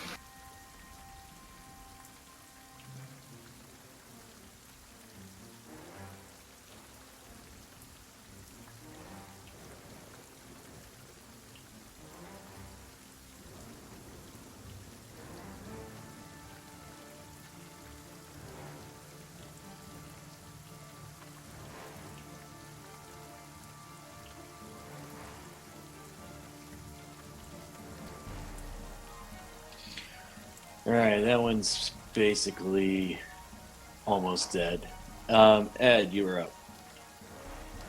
Okay, I'm gonna hit the other one, the one that's less dead, with another crossbow attack. Sorry for my double clicks. The 20 will hit. Plus some sneak. So 19 again. Boom. And Anything else? I'm going to just move a little bit closer. Probably here. And that's it. Actually, now no, carry. I just want to give inspiration to Beltic. Okay. Before I end my turn. There. Alright. Melcarry's up. Okay, I'm gonna move some. And fire again. 23 hits. Yep. So that's 14. Plus 8 is 22. All right, that one's dead. You murder hoboed everybody.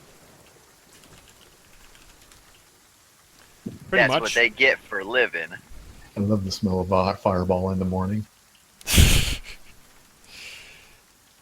really worked out for us. Yeah, that did work. Beltic immediately starts trying to rip open these snake bodies with his hands to kind of see what makes them tick. Well, I kind of want to go through these tents and see if there's anything that gives us an idea why is this hole in the ground and what's going on here. As they're burning.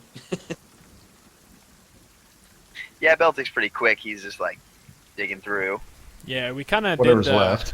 We kind of went fireball and ask question later, but let's face it, guys. I don't think we would.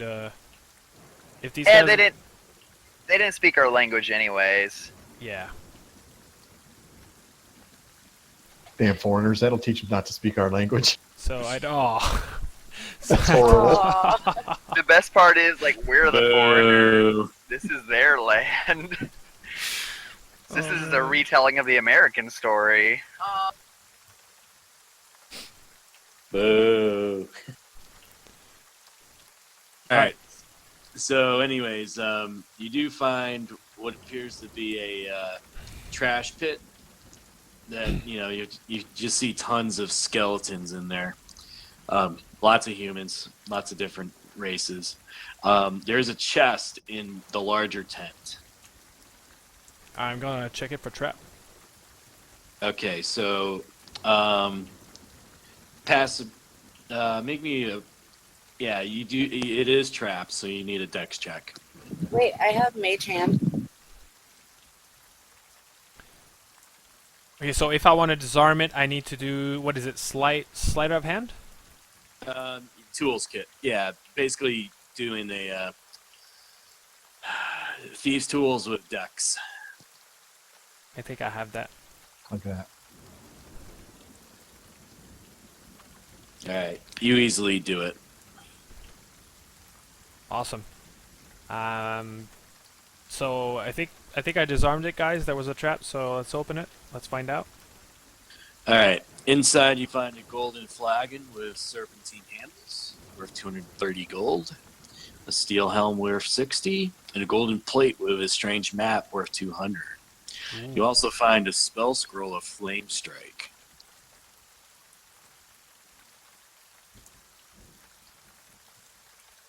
All right. So shall we?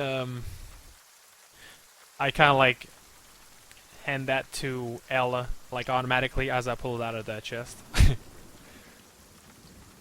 I don't know if I can do flame strike. No, it's cleric. Yeah, I think Yeah. Mal can do it. Yeah. 5 years from now, I can cast that. Someday. All right, shall we divide the everything we looted just now and a little bit earlier? I think there was 104 piece of gold that we need to divide by 4, and then all of that gold. Yeah, I got 230 gold piece flagon, a helm. I didn't get the details, and then that scroll. A map too?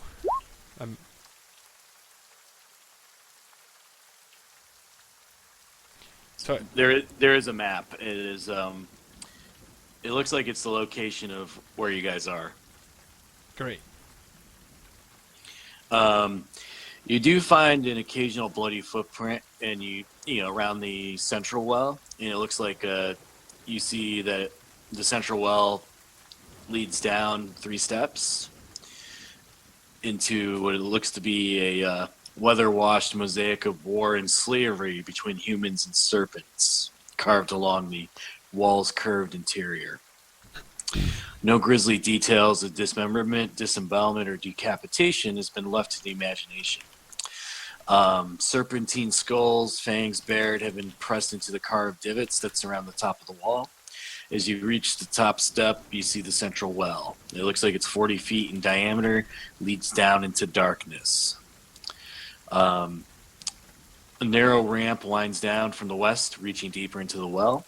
The stone walls taper inwards as they reach for the unseen bottom from which the stench of death flows freely. Can't talk this morning. Hmm.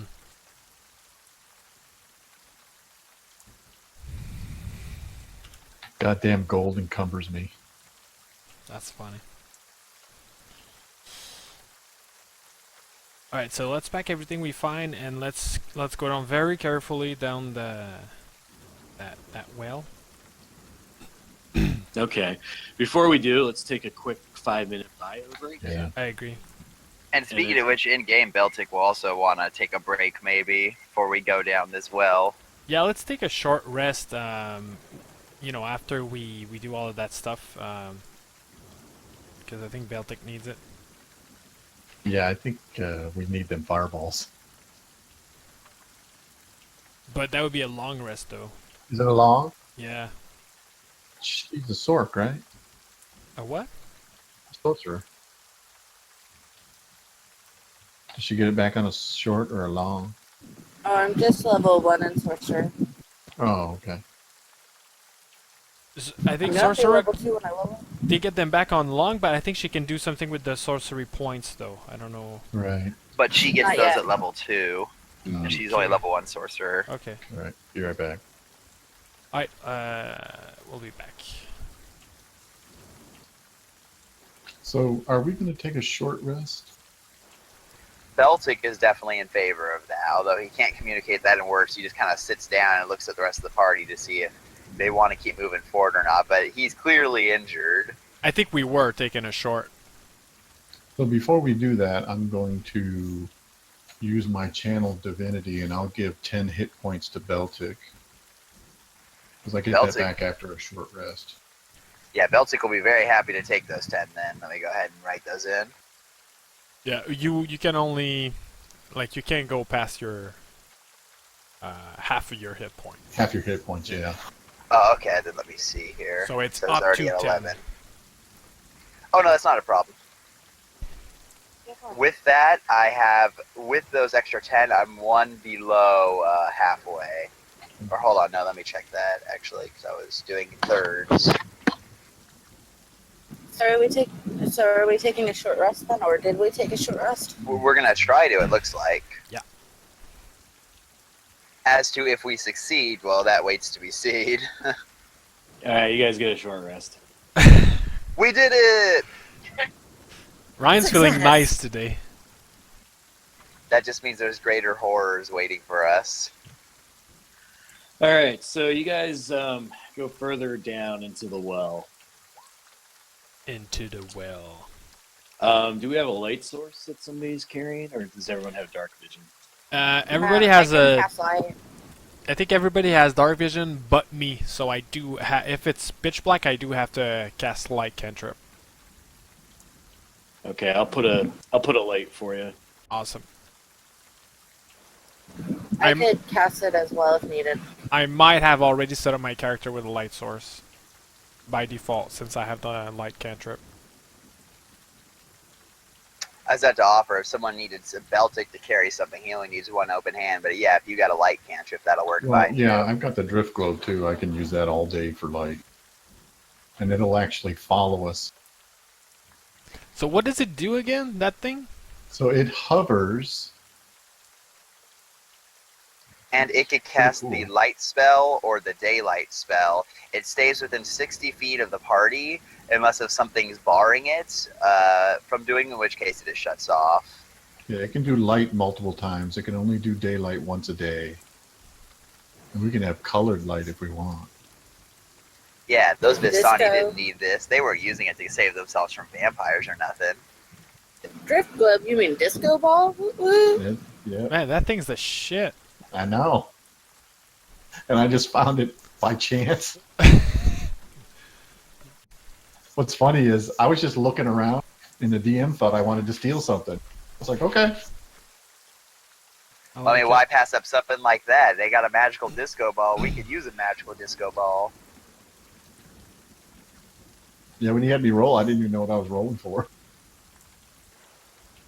Yeah, I'm trying to put the drift globe out there.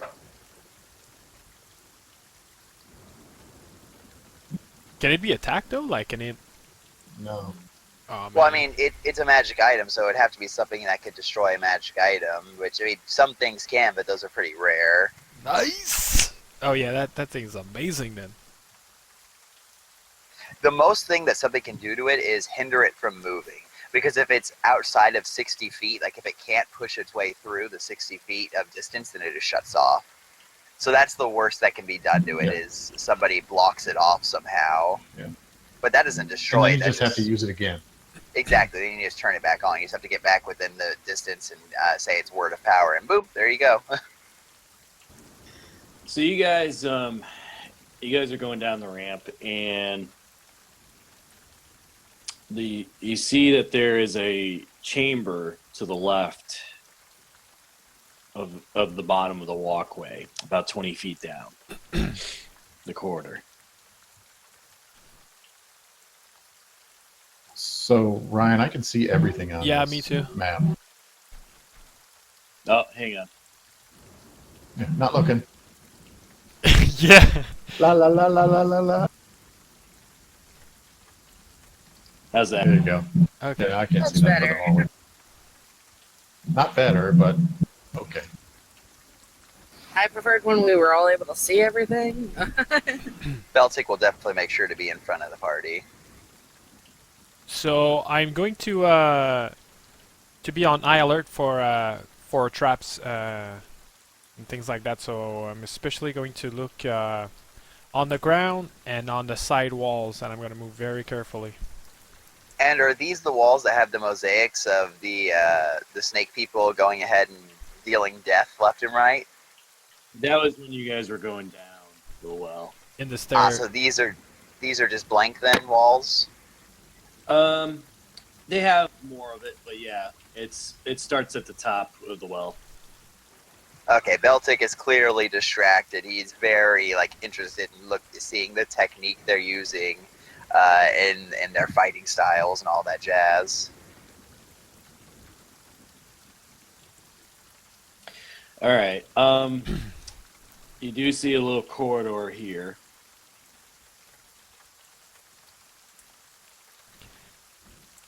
Beltic wants to stealth up to the entrance and kind of peer inside.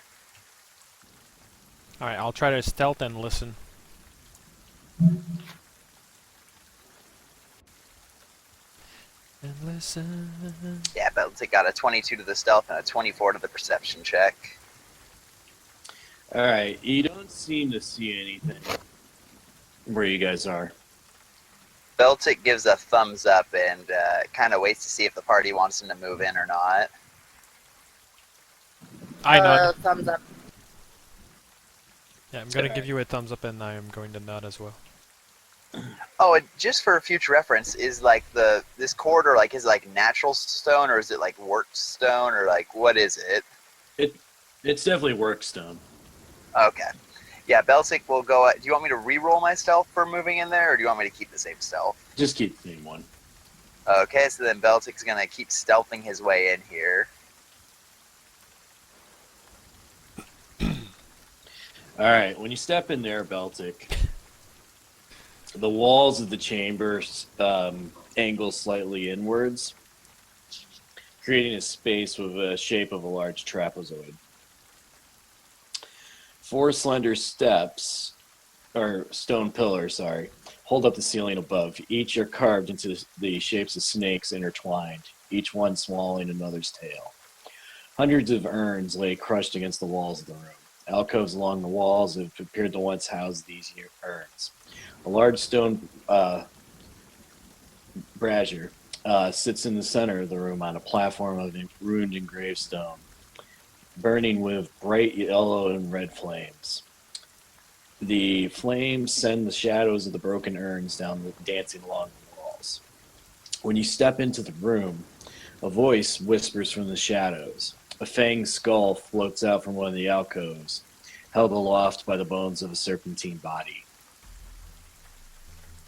Do you speak Draconic by chance? No, I do not. Is anyone else in the hallway? No. Nope.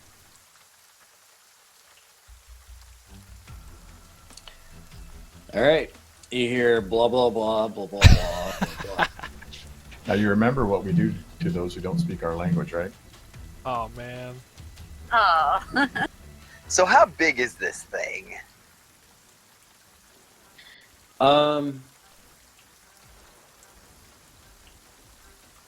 Floating skulls is never good. I mean, Tell you in a second. Beltic is utterly fascinated by it. I will say that any kind of thing made out of bodies immediately has his attention. He is very sad that he cannot understand whatever this thing is saying. It's definitely large. Beltic kind of sees the rest of the party. He's not sure if they want him to do, but he kind of looks back at them. And can they see what he's seeing? These big old skeletal creatures, or Ella can see one, and Ed can see one. Beltic kind of looks back at him, and he's like, he holds like one hand has like an open hand, the other like has a fist, and he's kind of like,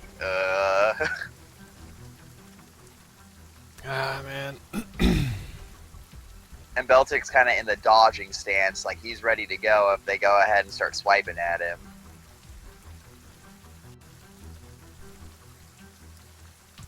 Do they seem like aggressive? Like they're talking, but do they seem like they're like? Can I tell based on like the body language of a giant serpent snake made of bones, like if it's waiting or if it's like ready to strike? Make me a insight check.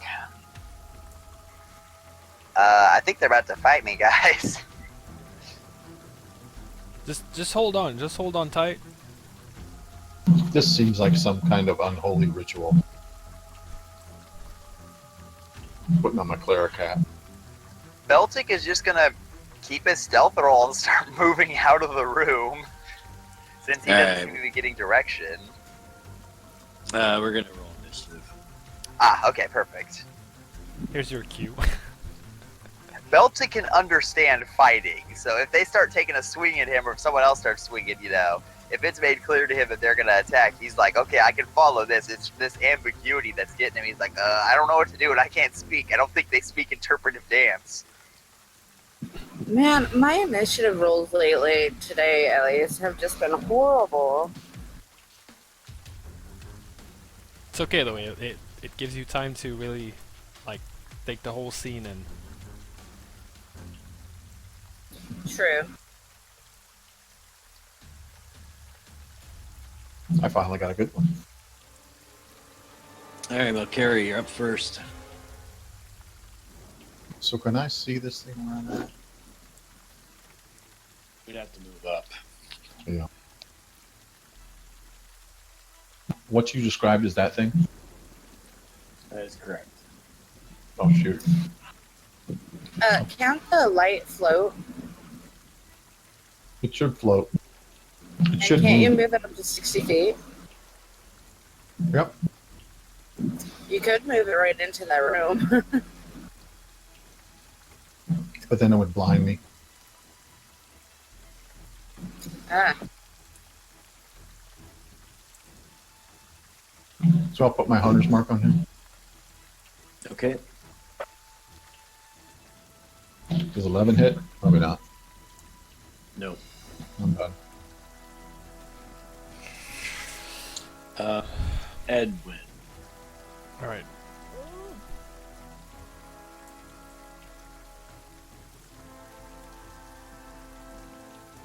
Can move right here, Okay.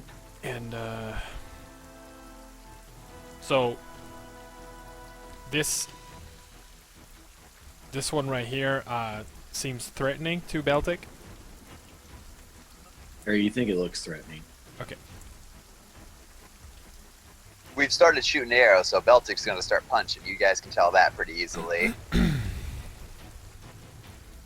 No, I'm gonna vicious mock it, All right, go ahead. and I'm gonna tell it why so bony, and I'm gonna give Baltic some inspiration, and then that's it. All right. The bone noggin in front of Beltic goes.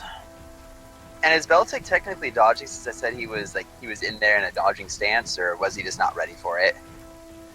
I don't think you've reacted yet, so That's more than fine, just checking. yeah. Make me a wisdom save. And this is a magical effect? Yep. Okay, Beltic has advantage then. And you can add your inspiration after the roll, if you want. I don't think the inspiration is going to be much help. Probably not. That tribal armband is back on your arm. Oh. Oh, damn. Bestow curse. Well, shoot. The Naga cast bestow curse. So the eye stops being cloudy and starts. Once again, it can see, it can look around. I Alright, feel it Beltic. squirm in my mind. Okay. Beltic is pretty upset about this, so he goes ahead and does a head spin in anger, and then pops up and goes ahead and tries to give this thing a punch to one of the bones that looks more fragile than the others. Will an 18 hit? They will indeed. Oh, okay, he does 10 bludgeoning damage with the first strike, and on his way down, he wants to crack one of the rib bones that makes this thing up, so we'll see if he can. But I'm guessing a 9 won't hit. Yep. So Beltic will spend a Kai point to take on a patient defense. And that will end his turn. Alright, Ella. I'm gonna cast Eldritch Blast on each of them. Okay, so you're splitting them. Yeah. Okay, go ahead and roll a hit. So 16. either this. This 16 will. Then it takes 6 force damage. Okay. The this bone naga goes. A lightning bolt shoots out Oh man, fucking lightning bolt. and is gonna go for. Actually, probably could get all three of you. Oh wait. So if I used the Eldritch Blast and it hit one of them, say it hit the one who did the bestow curse on Beltic, wouldn't it have to do a roll for it to keep its concentration? It would, and it does. Damn. Ed and Ella and Melcuri need to make me deck saves. Yeah, we're not in the line. If the line is in this corner, for instance, it would get 2 of you. So Ed wouldn't be affected. That's specifically why I moved like that, so we wouldn't all be in a line. Alright. Both of you make it. I believe. Yep. Take half of 29. Ouch. Do we round up or down? Down. Down. Ow. Melcuri, you're up. So I will try once again to hit something. Oh my goodness. Anything else? Yeah, actually, can I take a reaction on that lightning To do what? to absorb it? Did you use your hunter's mark? I did. This is a reaction from when I get hit by lightning. Oh, okay. You So may. I'm just going to absorb that, and the next time I hit something, I can expend it. Oh, would I be able to do Hellish Rebuke as a reaction? I think it would be on a melee attack. If I remember that spell correctly. I think it's anybody that you can see. Yeah, anyone who did damage to you. What's the range? 60 feet. Okay, yeah, you can do it then. So I'm just loading myself up with some lightning. Makes it. So 86. Yeah, so that gives me resistance, and then I can shoot 1d6 of it back next turn. Okay. All right, I'm done. All right, Ed, you are up. Alright, let's see. Going to mock and heal. So again, I'm going to take a step back here. Going to mock this one. I can barely see it. I still see it. Sorry for the double click. Take the first one. And I'm going to use my bonus action to cast Healing Word on Ella Thank you. for 6. All right, Beltic. Okay, Beltic will continue to try and chip away at this creature. Oh, the bad guy goes first. Yeah, that makes sense. That'll miss because I have my dodging ready. All right, that is good. You're up. Okay, Beltic will go ahead, and as this thing tries to bite down him, he's going to try and break one of the fangs as it's going back up, so we'll see. Will a 15 hit? It will. Okay, then Beltic punches it in the fang for 6 damage. And he'll go ahead and make his next attack. Using that momentum, he kind of goes up in the air with it and tries to punch it in the other fang. All right. And that will hit. And then Beltic will go ahead and spend another Kai point to do another patient defense. And that will end his turn. Ella. Eldritch Blast both of them again. All right. First one will target the top. Second one will target the bottom. Sounds good. Both will hit. 6 on the top, 3 on the bottom. All right. This one goes. Shoots out another lightning bolt at Beltic. 25. That will do it. You take half of 23, which would be 11. Malcarry, you're up. Malcarry, you're up. Yeah, I'm going to move up 2. So I can see him again and shoot him. 12 does not hit. And I'm going to move back down. And I'm done. Edwin. Alright, again.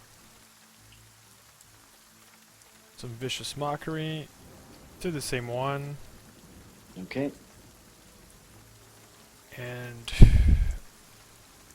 I'm gonna move right here and take full cover. And then my turn right there. Beltic. Both those will go ahead and miss. Well, the wisdom one, is that a saving throw on my end, or? No, that was for the Vicious Mockery. Ah, okay. Yeah, no, that'll miss. It's your turn. Okay. Beltic will go ahead and he's gonna, seeing that he wasn't really taking it down by getting in the fangs, he's going more for the center body now. So kind of like climbing along this thing, just punching at it as he goes. Hits. And then, so yeah, Beltic is like punching at it, and eventually just finds that one weak point, just jams both his fists in and kind of rips this thing till it kind of shatters apart. And he turns around towards the other one, kind of licks his lips, and moves himself adjacent to it and takes a patient defense. All right. Ella. I'm going to use a bonus action to give Beltic a Bardic Inspiration. And then I'm going to cast 2 Eldritch Blast at him. All right. Go ahead. At the creature down below. Yep. Both will hit. For a total of 20 damage. Excellent. Now, Carrie, you're up. Okay. I can't tell. Am I still 10 feet away from him? That's where I want to be, but I can't tell exactly. I can just see the edge of him. No, you're, except for that wall, you're adjacent to it. Yeah, I would move back 5 feet. Yeah. That's where I want to be. Okay. god, I can't hit anything. And then I'm going to. I'm done. All right, Ed. I'm gonna do a strafing run. Gonna move up to here, can't see anything. Gonna move up to here, can't see anything. Here, can't see anything. Here, can't see anything. Right, in that case, I'm going to use my bonus action to move in and dash. And I'm going to try to stab it with my short sword. Boom. Damn. Nice. Or 27 For dead. for that. Yeah. We're dead. Beltic does that thing that mascots do when they're trying to get the crowd hyped, or like they wave their hand. Whoop whoop. Alright, I'm gonna go with you and do some sort of a football dance. Like a field goal dance. Okay. During the combat, you feel like they're still trying to talk to you, but you just kill them. As for my brand, does the eye become cloudy again now that that they're dead? Yes. Unfortunately, your location has been revealed. Ooh, okay. Can't be good. So even though it's cloudy again now, yeah, there was a time period where it was activated. So that means Strahd and assume essentially his minions know where we are, but I can't express that in words, so I just kind of point to it and like mock like it being open instead of like foggy as best I can. I don't know if you guys actually catch it or not. And then I go like, yeah, I get it. I'm not retarded. The thing is, Are we out of initiative? Technically, no. Ooh.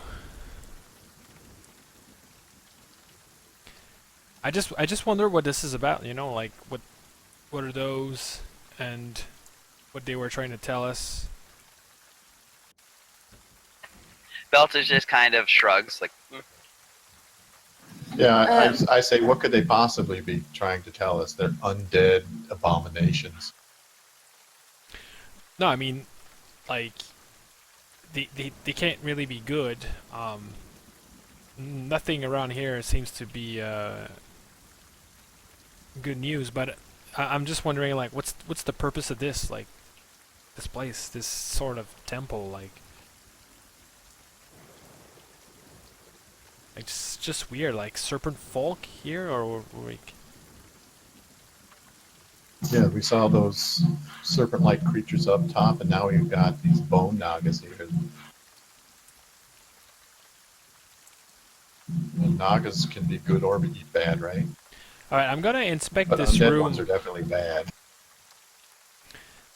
First of all, I want to make sure it's not trapped, so I'm gonna take time. But also, like, as I inspect the wall, I want to see if the walls, like, if the sculpture kind of like tell a story or can give us any hint of the purpose of this place. and Beltic will just do some meditative stances. It's pretty clear that he's looking for a short rest, but not demanding it. Yeah, the only thing you see is that burning brazier, but nothing else. If you go out in the hall, you can probably do a little bit more. Alright, I'm gonna suggest a short rest once we've secured this area, this room here. yeah, I agree. Let's take a shorty while I walk around, and because I'm the only one that like full up, so I'll walk around and do my investigation. That's leading to nothing.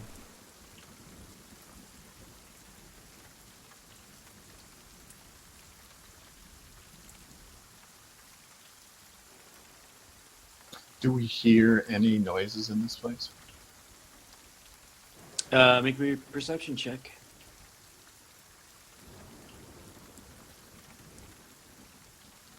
You do hear what sounds to be chanting going on down the hall. How did I know you were going to say chanting? I just knew it. I'm having flashbacks. Yeah. Chanting. Great. That's never good.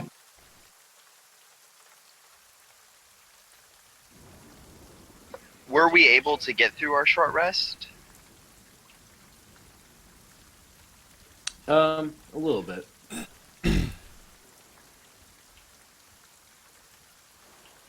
Yeah, you were. And I'll give you 10 more, Belton. Okay, and is that the one that only gets me up to half? Yes. I was already actually at half before.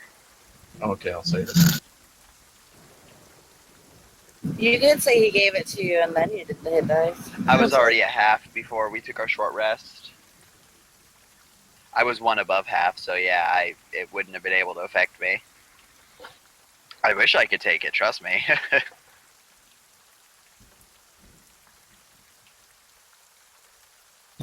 And Mal, you can roll the 1d6 for the HP for the Song of Rest. I'm full. Oh, okay then. Yeah, I rolled really good on my hit dice. All right, let's go ahead. Let's go ahead and put yourselves back in the marching order. That will probably be Beltic, me.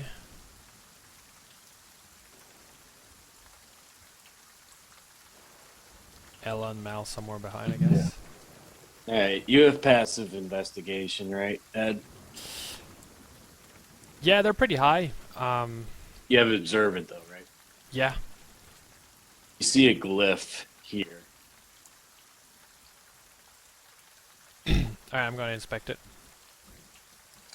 Okay. Make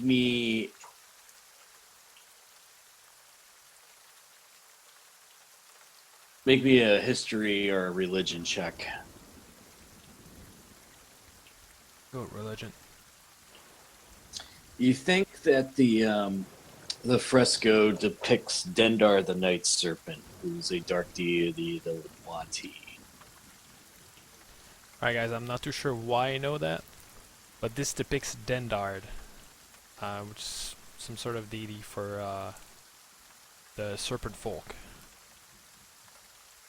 So this makes me think that it's probably like a temple. Maybe a temple or something? Yeah, or a shrine or something like that. Beltic kind of nods.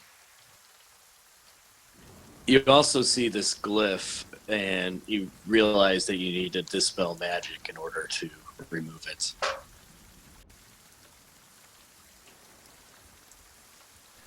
Oh, a glyph as in like something magical type of thing? Like it'll blow up. Yeah, like it blows up. Oh. Okay, so this Trap is a trap. yeah, this is actually some sort of magical trap. And I don't have the means to disarm it. And I can't really tell you more about what it does. If we set off the trap, would the glyph go away? Yes. Wake it back up, and I can maybe use my mage hand to like touch it or something. Okay, let's get very far. Let's back very far. Like, or actually, I think, yeah, I think hiding in this room would be best in case of a. Yeah. All right, cross fingers, knock on wood.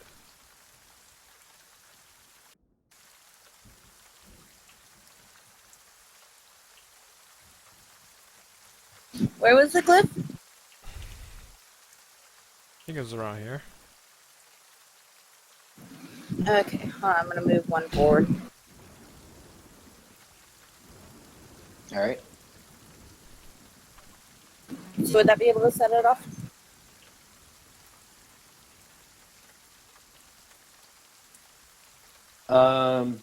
No. You need a living creature based on your knowledge of the glyph of warding. Yeah, it says right there in the description, a hand can't activate magical items. I don't think that's the same as like setting off traps, though. I think that's just it can't 'cause you like can pick use something up, magic right? item. However, Yeah. it could It depend does on the say- glyph. Yeah, it is a spectral floating hand, so it wouldn't be living.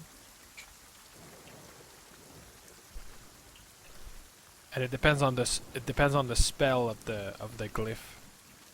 Because certain So glyph how about I shoot an arrow at it? maybe. Or magic missile.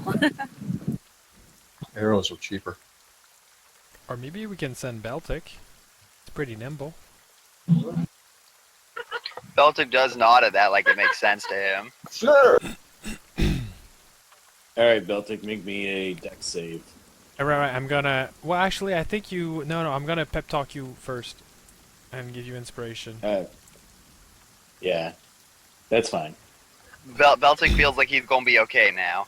Yeah. And he goes ahead and let's see how he does. It's like, you got this, little guy. You've done this before. Did you just charm him? No, there you go. And just to be safe, I'll go ahead and throw the inspiration on, just Throw because it. it's only gonna last for 10 minutes Exactly. anyways. It's a D6, right? Right, yeah. Yeah, you make it. You take half of 22 thunder damage. So that's the doorbell. Yeah. And you hear a voice. Come out and play adventures. Oh, man. Warriors.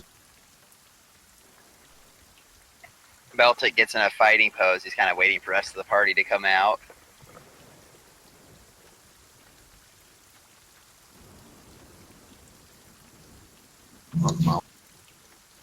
Alright, so you hear Ed doing the sound of an ambulance and kind of like jokingly running towards you with his hands forward. And then he gives you a cure wound.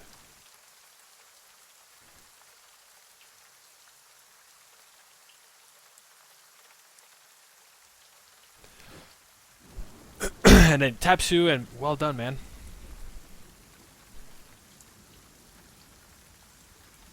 Beltic nods and he feels a lot better. You can see like the kind of opened wounds that this thing has created start to kind of seal up. He spits out a bit of blood, but he seems to have a toothy grin with what teeth that haven't fallen out. You're a pretty tough little guy.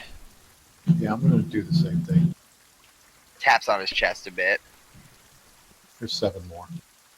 Plus, hold on. Yeah, that's right.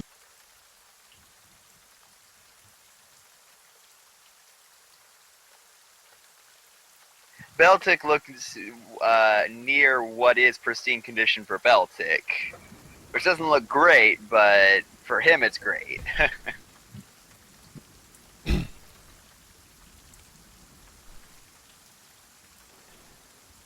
Alright, now we need to figure out what's on the other side. Beltic, even though he doesn't think there's much value in it, he'll try and stealth up to the edge and kind of look over to see if he can see anything. I'll follow. All right, go ahead and move yourself up 20.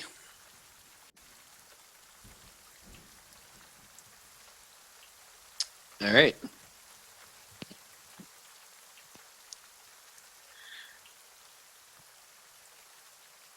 Excellent.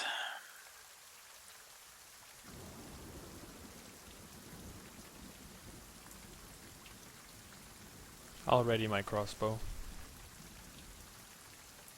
Beltic readies his most dramatic point and flex maneuvers.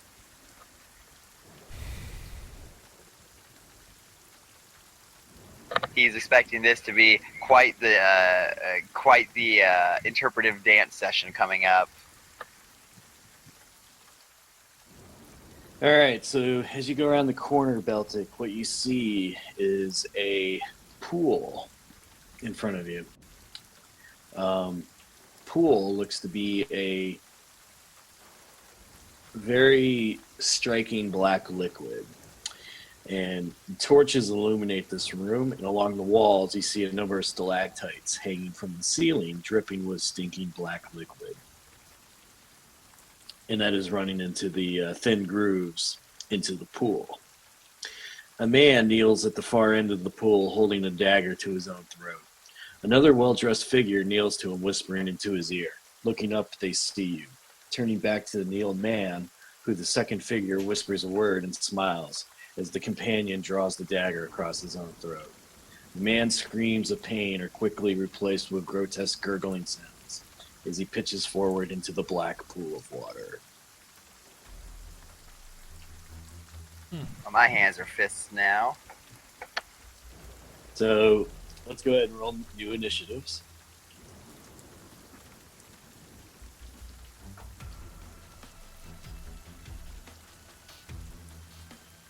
Why? Same one.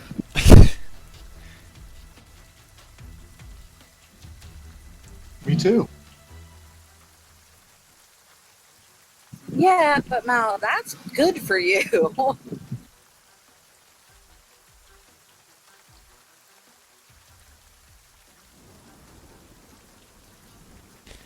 Yeah, that's right. Give our best murder hobo like the highest initiative. Hey, what are you trying to say? Nothing. I'm not a murder hobo. Today.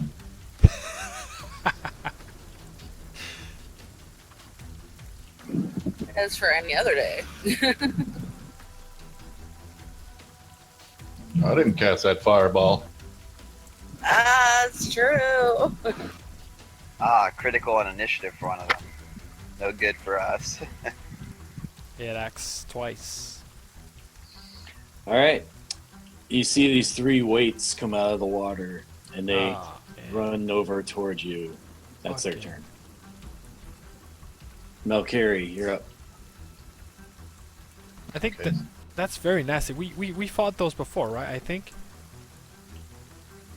Yeah, they're just wings. Yeah. They're undead commanders. They command legions of undead. Oh man. White Walkers. Wasn't it the thing that was underneath the bed, Beltic? That really like messed you up real bad? Do you remember? You say Well, I'm that gonna Beltic drop a looks a hunter's bit mark on this worried. one. Oh no, that was horrible. I don't know. Okay. Hopefully I can hit something this time.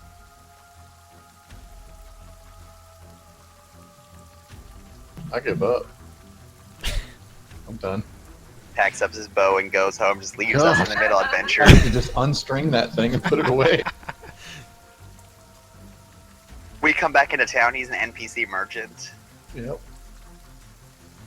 Ed, you're up. Oh man.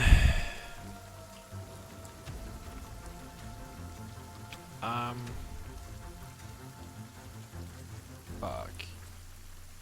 So we didn't attack them yet. You tried, but like the arrow kind of like went. I wasn't even close. Exactly. Yeah.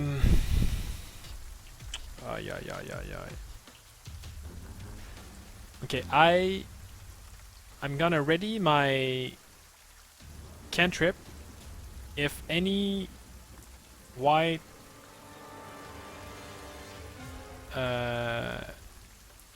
get past I'll say this point right here. The first one I'll cast Vicious Mockery on it. And man, I don't want to go in there because this is like we're all gonna be on top of each other, and we all know how that works.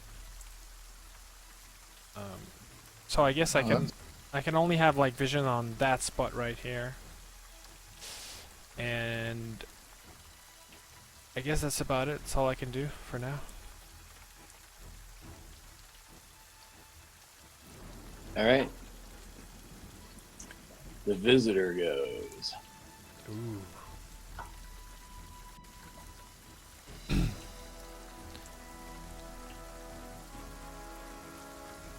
And Mal, let's see what this is about before we shoot any more arrows. I believe that's a 30-foot cube, if I'm not mistaken. Oh my god. It's not about anything good. Yeah, what did you want to know about that? That's a 30-foot cube. That is correct. All right, so I need everyone to make me wisdom. What was that? Diameter or see- radius? It's cube. Cube, so it's a side. 30 basically. feet on a side, right? Yeah.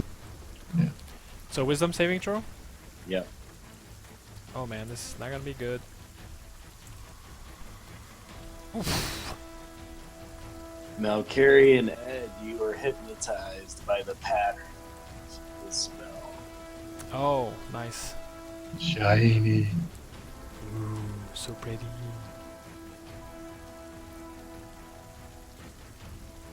Beltic, you are up.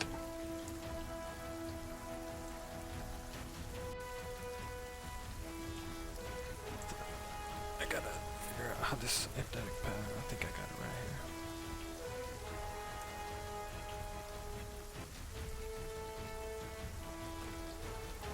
Hypnotic. I'll move to there, and then Okay. I will dash over to this individual.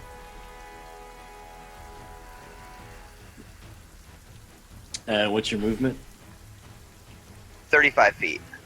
Okay. And then I will spend a Kai point to take a patient defense. And that won my turn. All right. Ella, you are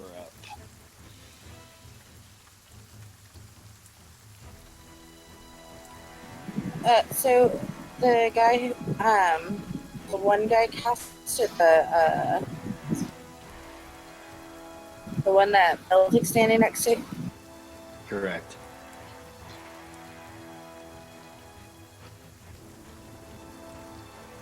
Oh, you went Leroy. Yeah, Beltic didn't like what he was seeing. So he saw this guy go ahead and control someone, and the last time he got controlled, he got pretty mad. So Beltic just immediately was like, "No, this guy's going down." Would you two mind if I cast magic missile on you guys to wake you both up at the same time? It's just 1d4. Yeah, I guess could work. Can't you just shake us? But you can only do Yeah, one. but I could only do one at a time. It's not a bad idea, actually. All right, go ahead and roll damage. Okay, I'm gonna cast magic missile at level 2, so I can have 4 magic missiles. I'm gonna attack Malkari, Ed, and the 2 guys standing in front. Okay. Man, So I get to 2. You No, know, the 4 Ed. I'm pretty sure we roll for that. I'm closest. D20 highest gets the 2 damage. The other one gets the 3. Shit. Oh, Yes! man, fuck. Alright, get the 3. Sorry, you guys, but at least you're up now. It's okay. It's a good plan, actually. Thank you. Okay, so and that'll. I'm gonna move into the room, and then my turn. Okay. And that'll end my turn. All right. Malkari, you're up. So I kind of shake off the dazed feeling. And I say, let there be light. And I command my drift globe to cast daylight instead of just light. All right. I need the spell descriptor for that. Yeah, hold on. Does it have any effect on undeads? Yes, it's daylight. I don't know. I don't know the spell. Hey, jeez.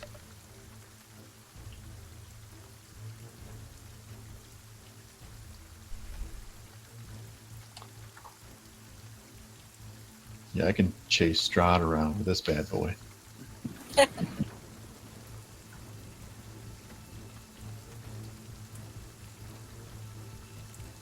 So I want to try to position it to get as many of them as I can. Yeah. Barking and running. So they would have disadvantage for 1 turn. I don't think there's any. Yeah, they don't take damage from it or anything, but yeah, it blinds them or whatever. Yeah. Well, because it just came on, so. Yeah. I can give you guys advantage for the ghoul for the whites. Okay. And if you guys notice, this guy over here looks like he's slowly gurgling to death. Oh shit, he isn't already dead? Like that? Yeah, he's still alive. Oh man. So I will. Is that a bonus? Hold on a second. Yeah, it would be a bonus to command it. No, it's an action to turn it on. Like use an item, yeah. But you could do healing word as a bonus.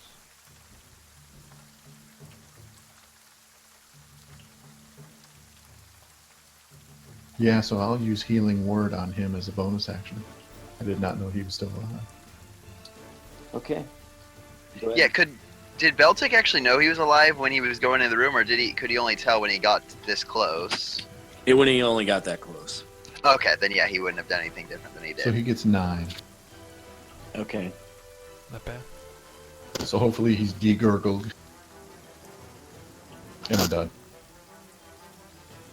All right, Ed, you were up.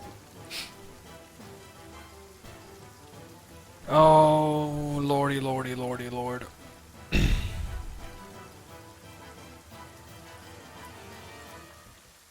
I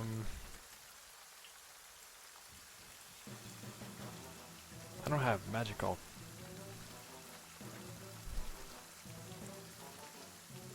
I'm going to move down here. I think I have 60 feet, excellent. And I'm gonna cast Vicious Mockery on the visitor. All right, so how are you gonna mock him? I'm going to tell him, He stand looks down. tacky. Stand down. Otherwise, you're not gonna like the place that you're gonna visit next. All right, he laughs at you. Bastard. He will go and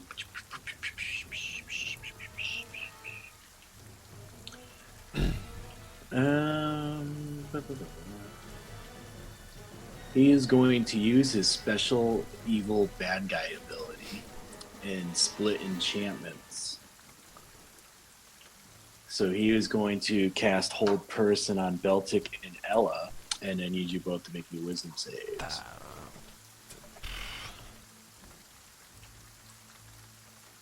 20? You are fine. 19. You are fine. Hot, trying to cast magic on gnomes. Beltic, you're up. Beltic's gonna start trying to lay into this tacky guy. Oh, before you do, Beltic, a ghost comes in and floats over the pool. He looks to be a half dragon. Do we recognize? He looks to be a half dragon troll, and he says, "You see, it looks to be a monstrous creature with curled ivory horns.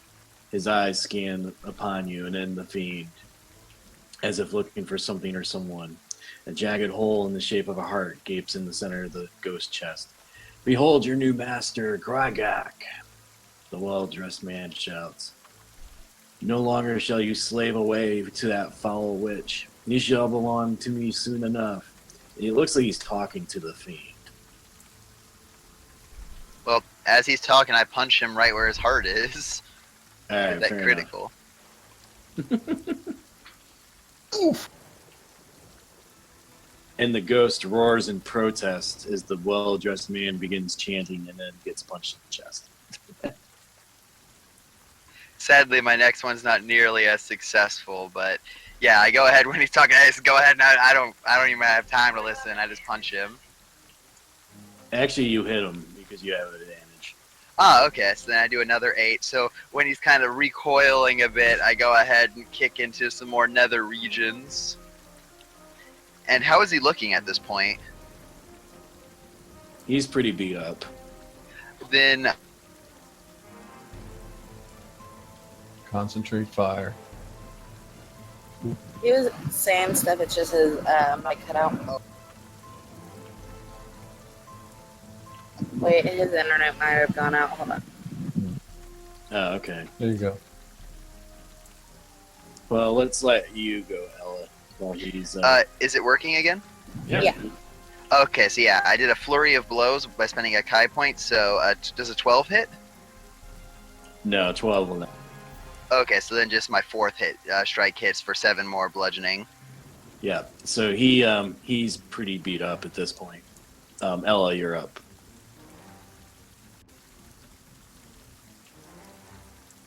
And also, I'd like to make that 4th hit a stunning strike. Yeah, knock him out. I'll kill him. Well, actually, yeah, I'll try and make the first one a stunning strike and see if that works. And if it doesn't, then we'll also throw it on the second. And if that doesn't work, then on the third, on the 4th. Okay, so the first one works. So yeah, he's stunned. I need the advantage. I can't hit anything today. Do you guys mind if I cast Shatter? Try not to kill the visitor though. Well, you might want to kill the visitor. As I would say, we're Alright. not trying to, because Beltic is trying to. Okay, in that case, I'm gonna cast Shatter right here. Just try and not kill that innocent if possible. No, it only hit Okay. anyone within a 10 feet range, which hits the ghost, the visitor, and one of the cronies. Make me an insight, Ella, as you are watching the ghost. I'll give you advantage. You think the ghost is actually not here to harm anybody? He's trying to control it, right? Something Yeah. like that. The visitor is trying to control the ghost. Hey guys, I don't think the ghost is trying to hurt anybody. But I'm gonna cast Shatter right here, just to should be- hit the crony and the visitor. Okay. Go ahead and roll damage. The visitor falls. Does he go into the pool? He does, but he drops his cape first. Uh-oh. How convenient. And then he dies, but you still see the brother Regold gurgling. Can I cast Healing Word on him? Yeah, that's fine. Long story short, you guys are gonna be able to wipe the weights with no problem. So,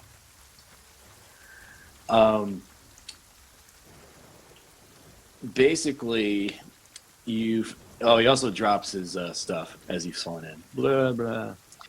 He disintegrates. As you guys strike into the last weight, the ghostly presence of Sari manifests into the room. She calls out, "Is he okay?" Sari's ghost strolls further into the room, leaving her telltale footprints. At first, as if she's moving to approach Regold, but then she stops in front of the ghost of the half-dragon troll. Sari smiles at the large ghost and at the hole at the center of his chest where his heart should be. She takes his hand in her own gloved hands and places it over her heart. "Same," the troll grunts. She turns to you and smiles as the two figures begin to fade from view. As they fade, Grygak's smile takes a sinister form as he looks down at the tiny ghost by his side. "Gloves," he says. The pretty lady looks for gloves. And then they're gone. Beltic wants to rush over to that person and get them out of that pool stuff. He's very thankful that you save him. Beltic just kind of shrugs. Yeah, I'm gonna make sure he's okay. So, Yeah, search the room. Okay. Among the dead visitors' belongings, you find a cape. You find a spell book Ooh. that consists of a thick brass ring holding a number of brass plates. You find a golden bowl encrusted with rubies and emeralds worth 300, and a scroll tube gilt in gold and ivory worth 700. Wow. So 1,000 gold total? Yeah. Damn. Nice. And then And that anybody. cape. Yeah, I'll tell you in a second. Anybody can use a spell book. I think Gazalt may be able to. Yeah, maybe. I know he has a. I know he's a sorcerer, but who knows? Oh, if he's a sorcerer, then it'll be no good to him. Well, Yeah, I I mean, we don't know what uh, people multi-class into recently, so. Yeah, sorcerers can't do rituals. No. That's a good spell book. Yeah. That's a really good spell book, actually.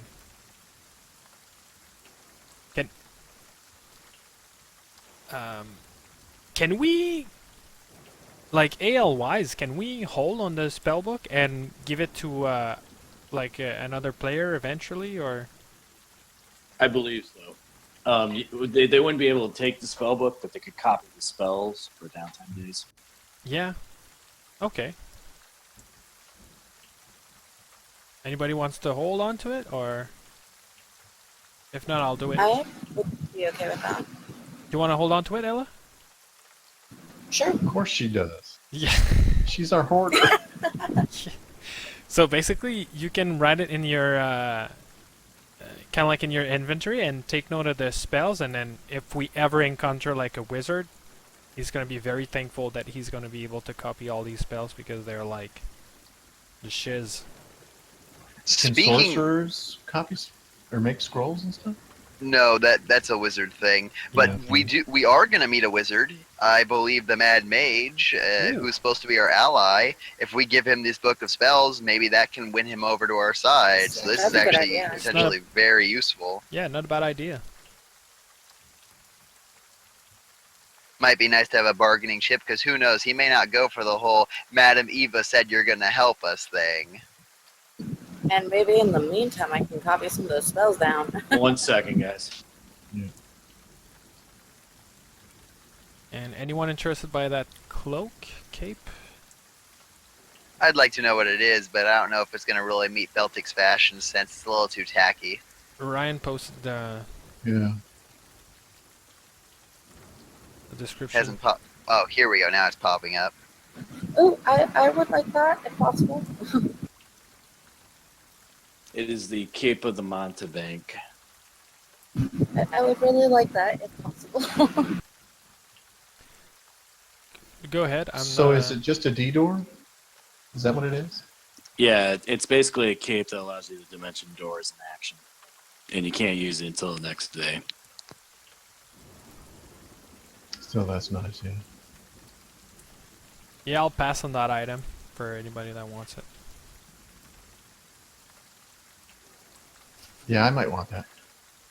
That's not bad, actually. So I think it'd be you and Ella. Yeah, I have I have no magic items on Ella. Yeah, I don't either. You have the We'll just roll. cloak.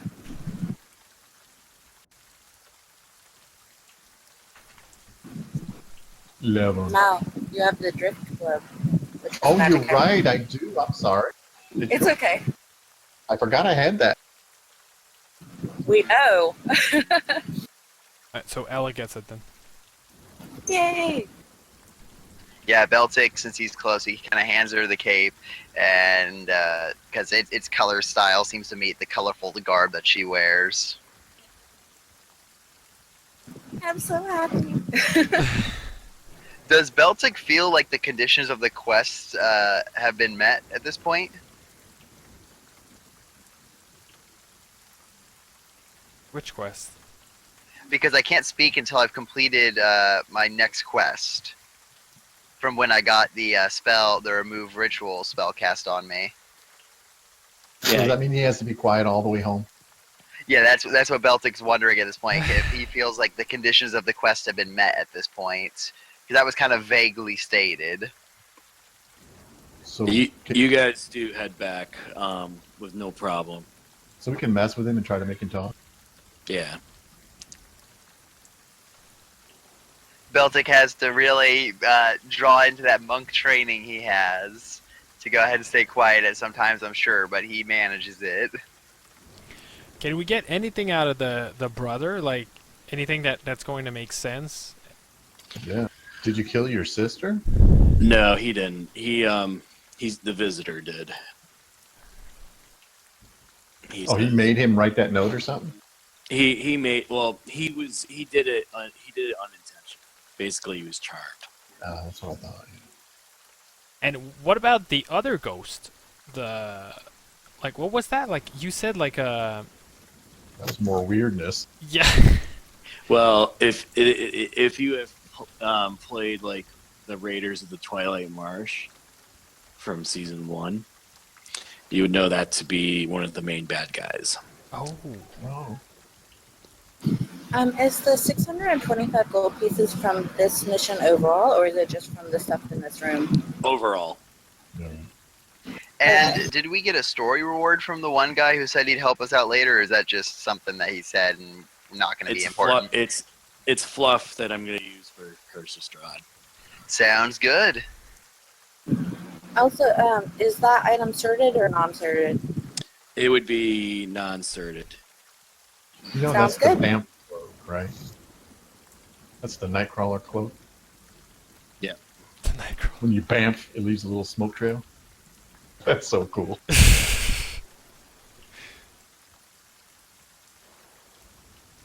Okay, so like I have a feeling that in total we might have more than 625 gold piece. Because if we added some of the items, like I was already at like 1,000. I counted it up. It was 2,500 total. So that 625 is each. Each. Oh, person. that makes sense. Sorry. Okay. And Yeah. we do get renowned for this? Cool. Yep, you do. So I was at 80.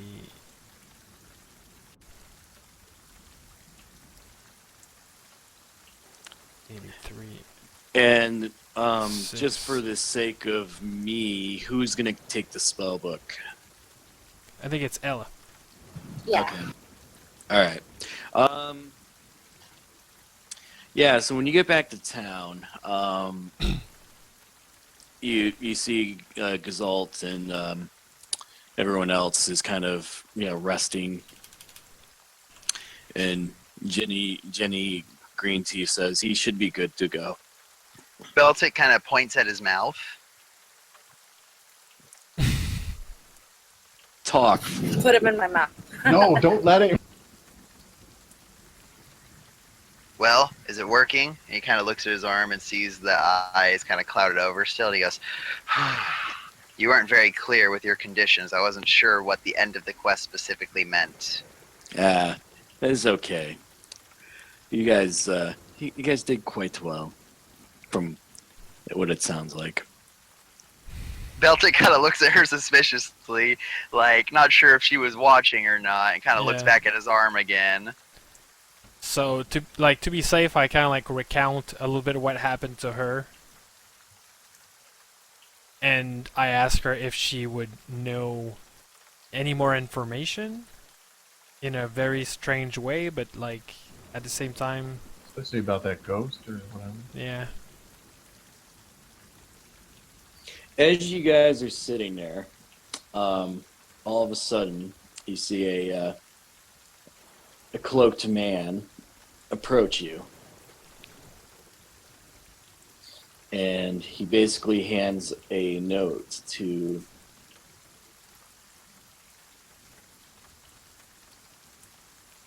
it looks to be a invitation. Oh, nice. Oh shit. Loudest.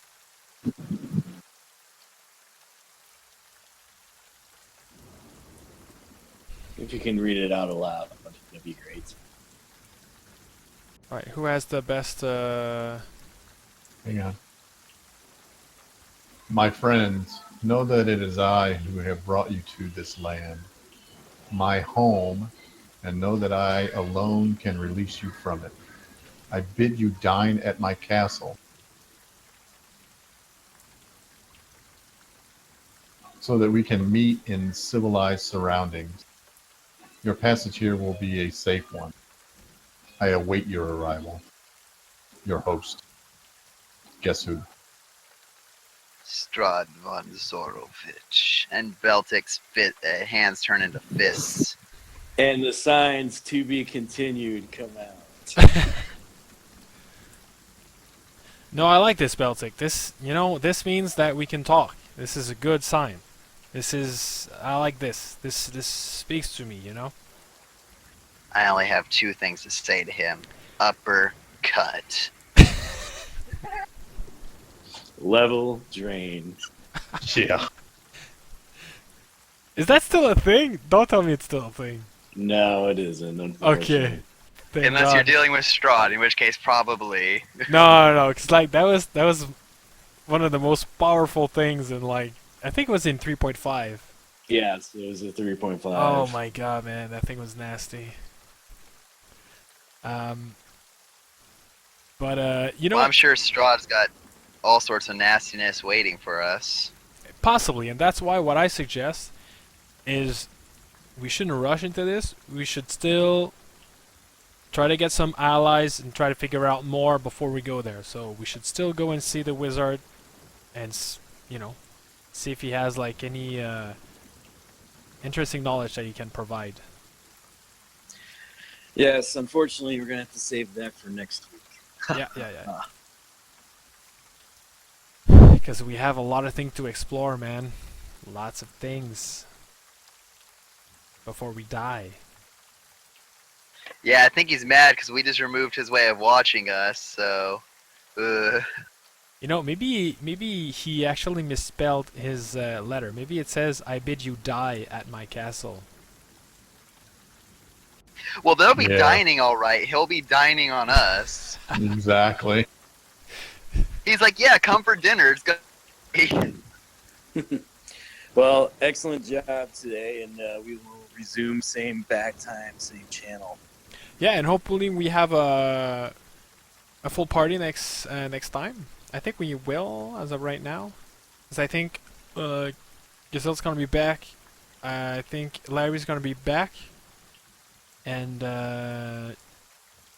Salmon will be kind of or Honor kind of be up in the air a little bit, but hopefully. And that was a good session. Thank you, Ryan. That was I think it fits pretty well. It's kind of cool. Yeah, it's kind of nice because a local guy around here who I got to know pretty well, Mike Shea, wrote this. He's known as Sly Flourish. Oh, Oh, hey, yeah, I've read that. yeah, I have him on my Twitter feed. He's from your area? Yep. Yeah, he wrote this. I think he does a lot of number crunching. I think he's known for that, right? He's the guy doing all these kind of surveys and then posting a bunch of. Yep, that's him. Yeah. I like that stuff.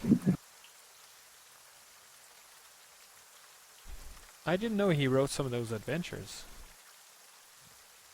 Yeah, this was one of his first ones. I like the stranger fellow. He's kind of an interesting villain. He was a fun one. The visitor? Yeah, the visitor. I was thinking the stranger for some reason. Camus stuck in the head. No, yeah, the visitor, he's kind of a fun individual. Just like, oh, look at me, I'm a noble. I mean, it's just weird though. We didn't get more information, but. Well, a lot of it is tied into earlier League adventures. Probably, that's what I was thinking. It's kind of like this one's a bit of a like if you get thrown into it like we did, it's kind of like a mind-boggling adventure. Like so many mysterious things, you know. Like I didn't know, but like it's weird to find like UNTs and that kind of stuff in Barovia. Like I didn't know we could run into orcs even. I was like, what? Yeah, in the demi-plane of Dread, I know like these things can exist, but they tend to be a lot rarer. So I was like, oh, really? Especially when we saw the snake people, I was like, oh, that was something I really wasn't expecting. Orcs already is kind of like, oh, really? But Yeah. now, Barovia just got a lot stranger and a lot cooler. Exactly, and plus, like, I'm glad we had the fireball, because otherwise, like, I don't know how we would have, without like strong AOE like that, I don't know if we would have been able to dispatch that many. It would have been a difficult one, that's for sure. What? I mean, Ella has Shatter, but I think Fireball works best for obvious reasons. Oh yeah, they're both pretty good. I like them. It's a nice extreme prejudice option. Yeah. Alright, so I'm gonna shut down the stream and I'll be getting ready after that. So have a good week, guys, and we'll see you next Sunday. Yep. Take care, guys. Sounds great. Bye. Take care. Bye bye. Alright, and that's it for this week episode. So that went pretty smooth, pretty good. I'm really happy with like how things went. I think it was a good session overall. And then we'll kind of like resume our kind of like the main story, hopefully next week. And things got interesting. We just got that that official invite from Strahd, so you know we'll see where that takes us. So you guys take it easy, have a good week, and hopefully we see you next week, next Sunday.